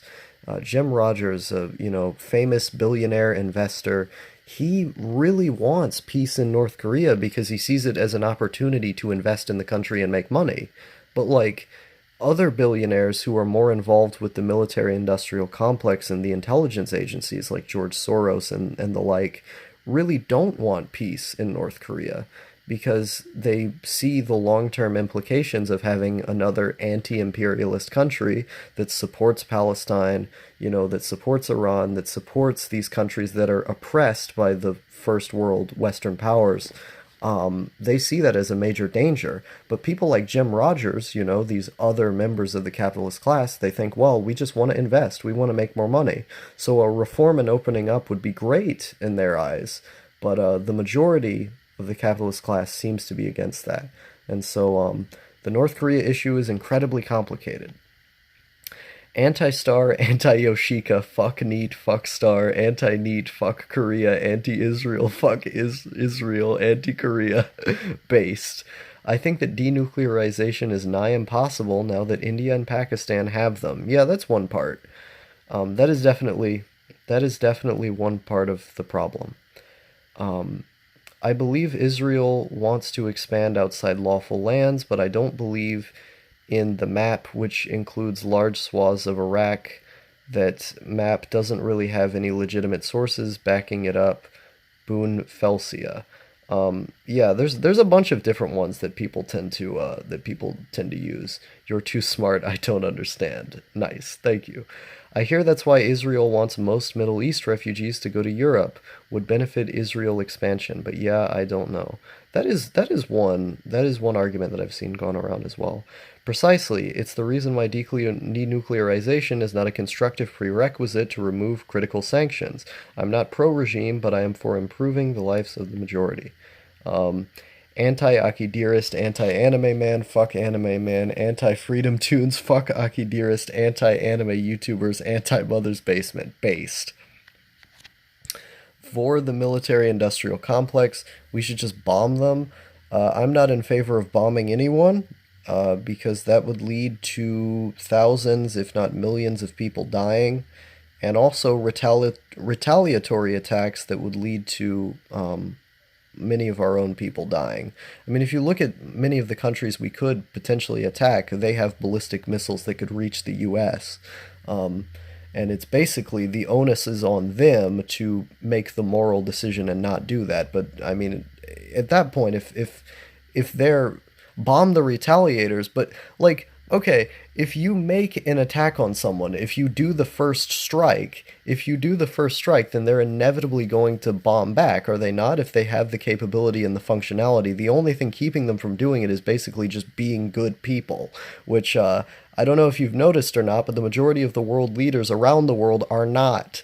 So the likelihood of just bombing someone and it just going swimmingly for everyone, I think, is incredibly unlikely. You end up with a refugee crisis, you end up with the global economy having some problems, except in the area of the military-industrial complex where more weapons are sold, and you also end up with a situation where millions of people in their country are dying, and thousands of our own back at home could potentially die from a retaliatory attack, and our own soldiers, our brothers and sisters who are in the army who have served, will die as a result of those attacks. And I think it's incredibly irresponsible to advocate for a system in which, you know, the billionaires, the financial elites that make money off of selling weapons should continue, propagating a system like that based on war rather than based on peace.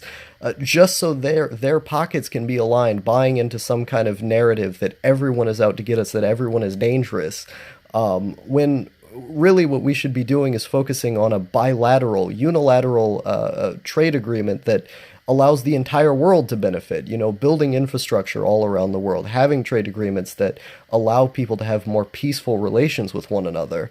If you focus on this, jingoistic idea that, you know, we're strong and we have the best military and we can bomb anybody, all of these oppressed, sanctioned countries around the world that are currently having thousands of their own citizens die as a result of these illegal, under international law, sanctions that we are using against them, levying against them. If we are simply to just bomb them to bring more pain on people who are already dealing with enough themselves, then you're just increasing global suffering as a whole. And I don't see a point to that. The only people it's benefiting from, the only people that are benefiting from that is the financial elites who sell weapons, you know. So I don't advocate for that at all. World is a fuck, let moss rain. Damn. Transcript of the Human Mass Extinction Accelerationist Party based. Leviathan, Behemoth, Golems, and some others. Definitely a staple in JRPGs.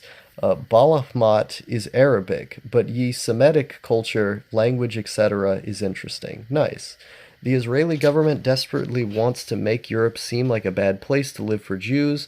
I think that's why they might see refugees to Europe as a positive thing. That would make sense. There's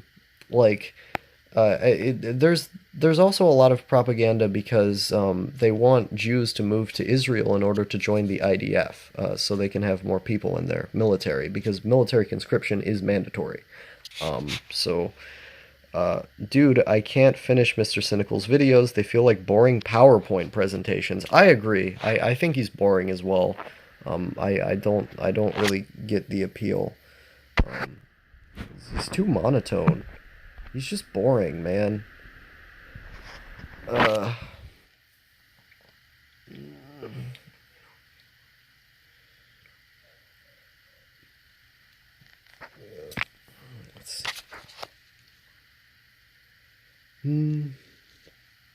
Look at this dog. This dog's so cool. But I think, sort of the other motivation for having lots of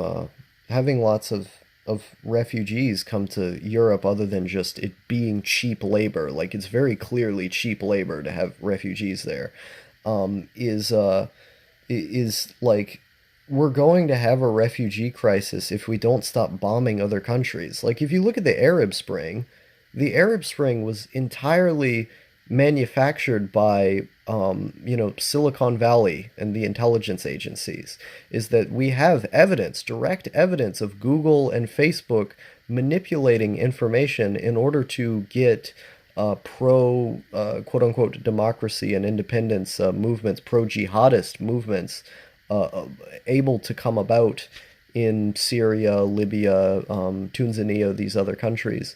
And we funneled a lot of money through Saudi Arabia and through Israel into groups like ISIS and Al Qaeda and Al Nusra. And so the reason we have the refugee crisis right now is because we looked at these countries that had nationalized oil reserves, that was using that oil in order to better the lives of their people, and we said, we want that oil. We want Royal Dutch Shell and Chevron and British Petroleum to come in and be able to take that oil so we can make money back at home and we can have a larger monopoly on the global trade routes. And that's what the Arab Spring was. It wasn't because the people opposed these quote-unquote authoritarian leaders. The people supported the leaders. Libya now, it went from being the richest country in Africa with the highest living standards to now the poorest with some of the lowest living standards. And instead of the oil being nationalized to benefit the people in the realms of education and healthcare with a 100% literacy rate, we now have women and children being sold in the streets by members of ISIL. And who's there? Who's using the oil? Royal Dutch Shell, Chevron, and BP. And that's what interventionism gets you every single time. It's absolutely disgusting. Let's see here. Sadly, the likelihood of anti-Semitic attitudes going up when Muslim refugees move to Europe is likely to be true, but I don't think it's as bad as people claim it is. I have nice Muslim friends. Well, I think Islam is pretty similar to Judaism in a lot of ways. We have similar rules about the slaughter of animals, similar rules about eating. We both don't eat pork. There's quite a lot of similarities. It's just a matter of being able to make peace with one another, have respectful dialogue. I think the majority of Muslims are good people. It's just that a lot of these people are coming from war-torn countries, and so there's quite a lot of trauma there. So that's a no to bombing them, yes. Of course, that's the interest of the European elite. The EU is also more about labor flexibility for the companies than citizen rights, if you ask me. Yeah, I agree completely. More cheap labor is better for them. Damn, still at it, huh? Fuck the Gulf War. I agree. Then I'm also hearing about the Freemasons and Rothschilds. So many layers. Oh, the Rothschilds family is evil. They're really bad people. Gaddafi needed to be bombed? Absolutely not. If you look at the programs that Gaddafi had for married families, if you got married, the government would help you get a house, and the government had provided a 100% literacy rate. They created the biggest man-made dam in order to provide everyone water. Where before in Libya, as the poorest, one of the poorest countries in Africa, they didn't have water for everybody. They created some of the world's biggest hydroelectric power grids, which electrified the entire country and greatly expanded college education, allowing more people to have a college education, allowing more people to have health care. Libya, as a secular government, had women in the parliament. They had these people's councils where the people would elect members of parliament, many of which were women.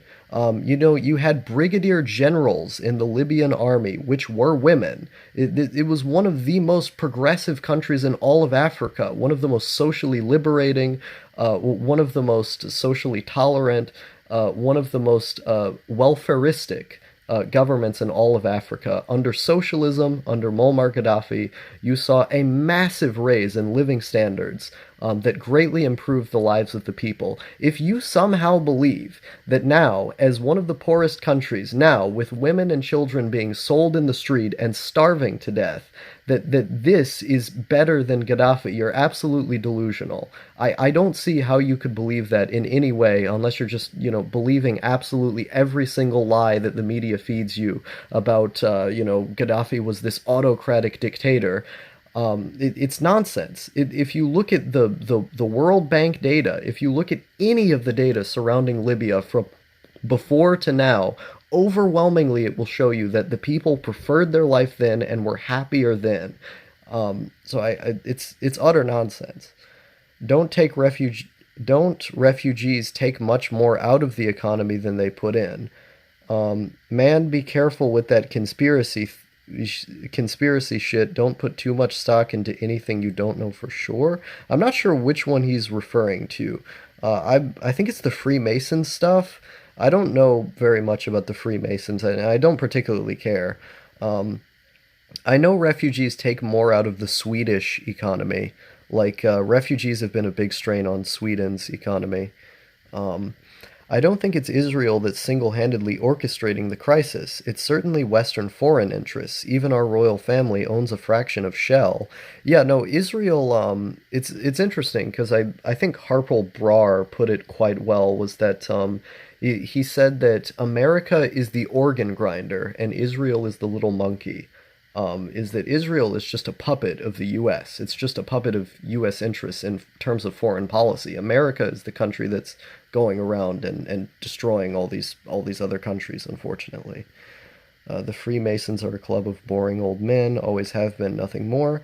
I just keep hearing that they engineer world events. Yeah, I don't know. In the Netherlands, we have a huge gas field, but Shell gets most of the profit, likely because of the royal family's interests. Northern Netherlands has a lot of damaged homes due to earthquakes. Why did they bomb him then? Well, I just said earlier, because they wanted the oil in Libya, because Libya had nationalized oil. If you have nationalized oil and you're using it to better the lives of the people and to raise the living standards, to give more economic power in the hands of the people, that's not good for people who are very rich and want to use those resources to enrich themselves rather than to have those resources being put in the hands of the people who should own them rightfully.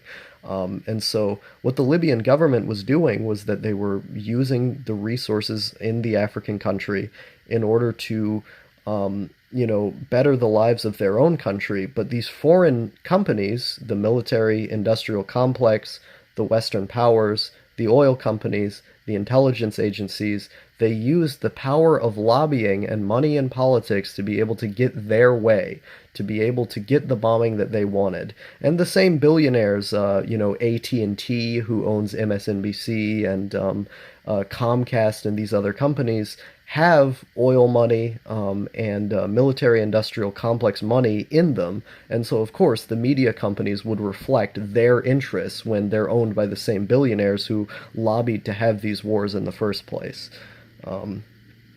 You got to think critically about everything you hear. Get proof. I agree completely. Don't just believe everything you hear.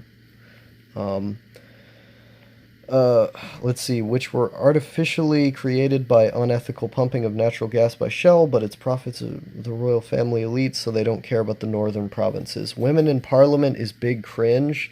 I don't think so. I think having gender equality is important. I don't think society should just be run by like men and everything. I think there should be equality between people. Now, I don't believe in like the liberal kind of like, oh, look at me, I'm for women's rights, bro. I'm politically correct, don't ever say anything about my queens. I don't believe in that kind of weird dogmatic bullshit. But I do think having gender equality is important, for men. Like if women are in, positions where they don't just have to be thoughts and don't have to just be housewives, if like women can be in the military and can like be CEOs or like live similar lives to men, I think we would have less of a problem of men getting dicked over, you know. But I don't like the sort of politically correct liberal narrative that's often given. I don't like that. But I do think that improving people's lives is a good thing, and seeing the effects of that is a good thing, especially in like a Muslim country. You know, if you have female brigadier generals in a Muslim country, I would call that an achievement. But I don't know. Re-ID poll. See, I have a problem with liberal identity politics a lot of the time just because it's really shallow when they do it, you know? Like when liberals do it, it's more about looking good and kind of being like, "Oh, look at me, you know, look at me. I'm such a good liberal." It's really annoying. I don't think they actually care about the issues. They just care about being shallow, female worshipping pieces of shit. Um, no, when I say these things, like I mean it in the sense that I want it to improve people's lives in a cumulative, you know, substantive, observable way. You know.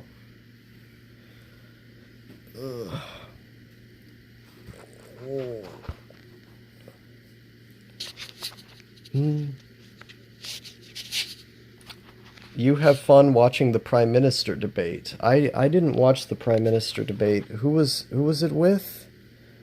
I don't keep up with debates with other people's politicians really.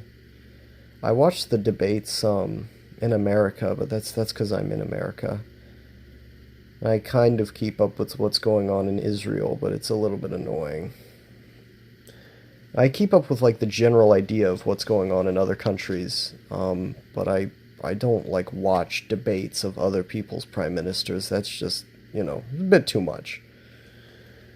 Too much information when I already kind of know what their policies are anyway.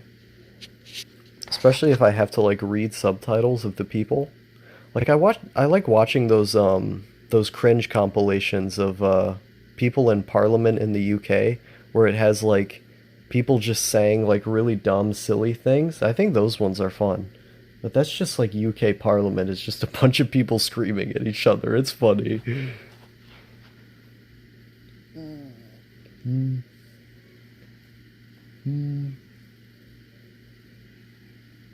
Yeah, I just watched few minutes of it. Was a circus. Is stuff I haven't checked on what's going on in the UK. Is are they having an election now? I haven't caught up. I need to catch up. So Boris Johnson is the prime minister right now, and they said something about doing snap elections. Historically, women had intrinsic value, and men had the potential and obligation to show that they are worthwhile. We need to love towards a future where men also have intrinsic value, and women have the same potential for growth as men. Yeah, no, it's about making people equal. You know, there are disparities in where men and women are represented. You know, like men have problems in society, and women have problems in society, and we need to work on fixing both. We can't just say like, you know, one is the boogeyman and the other isn't. It's about helping everybody, you know. Aim towards a future. Yeah, I know what you mean. UK Parliament is Thunderdome. Makes sense.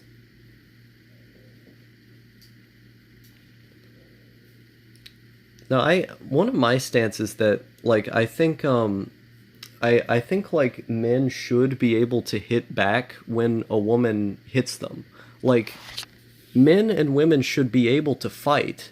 There should be no like gender, sex, you know, weird stuff going on there, because like the fact that men aren't allowed to hit women is a sign of inequality. It's a sign of inequality for men. And like if we're to have a truly equal society, we need to condition women to be tough as well as men are. And men and women should be allowed to beat people up. It's like I watched the CBC Canadian PM debate. Oh boy, there were like 600,000 people watching it on YouTube. I kind of want to watch that just because I want to see I want to see how Trudeau reacts to the blackface stuff because I know he's going to get questions about it. I feel like I'm Parliament is optimized to generate I think he means UK. I feel like UK Parliament is optimized to generate YouTube clips. I think so as well. Dadgun2 says spooks. Literally everything is a spook. Like, the concept of spooks means nothing because the fact that you're saying something is a spook is in and of itself a spook. So the term itself is moot. It has no meaning whatsoever. Like, when everything is a spook, nothing is a spook. So people just label anything they don't like as a spook, which in itself doesn't add anything to the discussion. It just says that you don't like something, you know? But when you take into account what Stirner actually believed and what he said, his ideas become inherently contradictory. And like the concept of spooks themselves is a spook given the logic of spooks. I would love to German suplex a bitch. Nice. Have any of you heard of Jacques Fresco? That's the what's he called? I know what you're talking about. It was the Venus Project. That was it. Social engineer and industrial designer. His Larry King interview is good. He supports a resource-based economy. Yeah, no, I know about the Zeitgeist movement and what was it? The Venus Project and all that.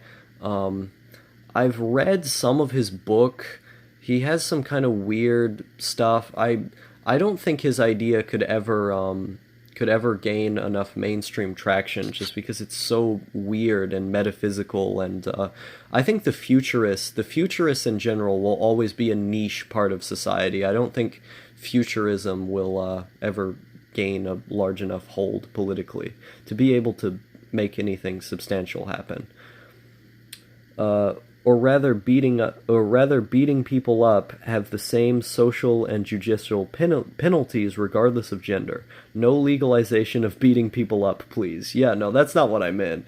I just mean that, like, you know, the idea that, like, men can't be single parents, or that, like, you know, women are always given favor in the courts and stuff, and, you know, women always get the kids and this other nonsense. Like, when I talk about equality for women, I mean it in the most, like, direct sense. Like, you know, if a woman punches you, you punch them back. You know, the same judicial penalties exist, and the same social understanding exists, and, you know, legalize beating people up, please. Based. Very based.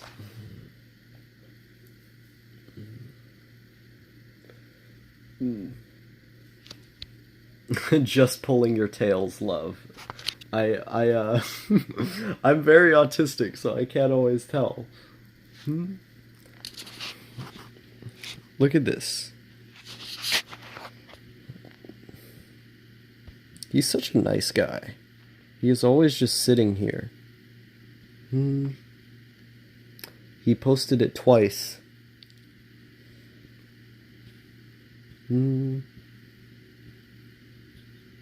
I always like it. I always like it when people use the expression love to someone. It feels like not like, I was gonna use the word condescending, but in a charming way, but I don't think that makes sense. It feels like this like rare kind of sweetness that feels good, but people rarely use.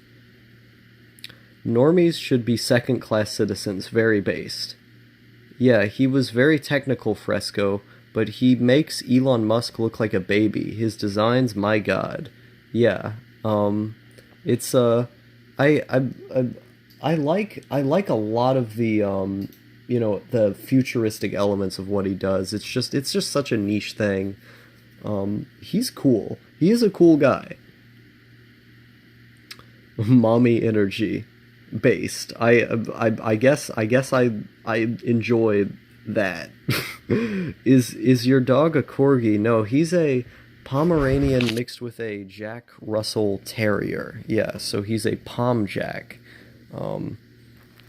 he's pretty cool.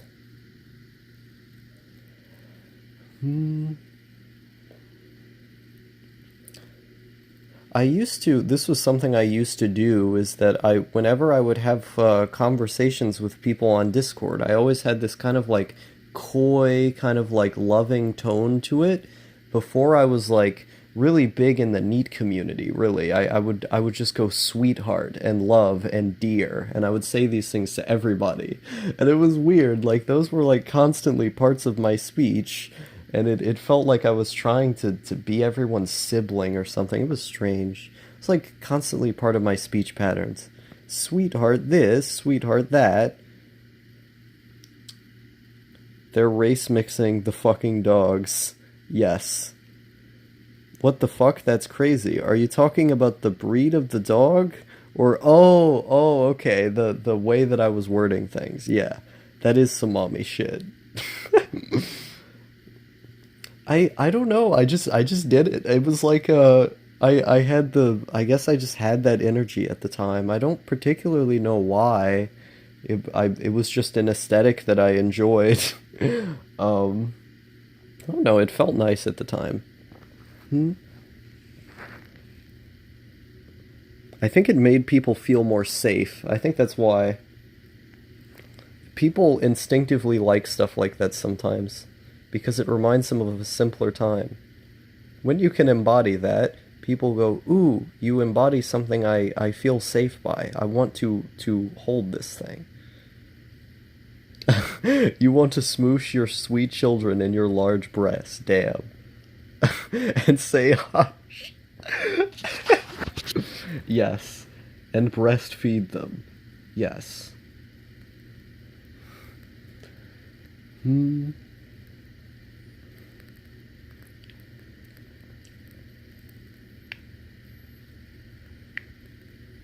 What a nice guy. Hmm. The most Opie Onichan star of Opie Onachan star, the greatest anime of all time. Look at this. My dog is cute. Kind of trying to focus in on his face. He, yeah, he presses his ears up and down. He has control over them. Other dogs don't. Hmm.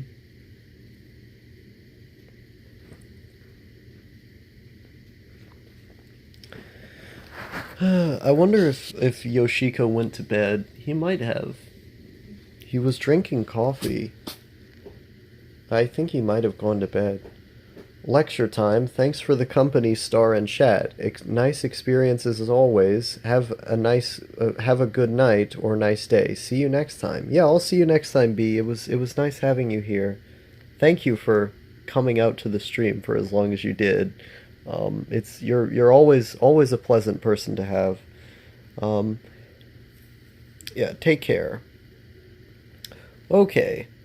Yeah, I think I've about ran out of steam and I need to drink water. My throat is really, really dry, so I'm going to have to get out as well.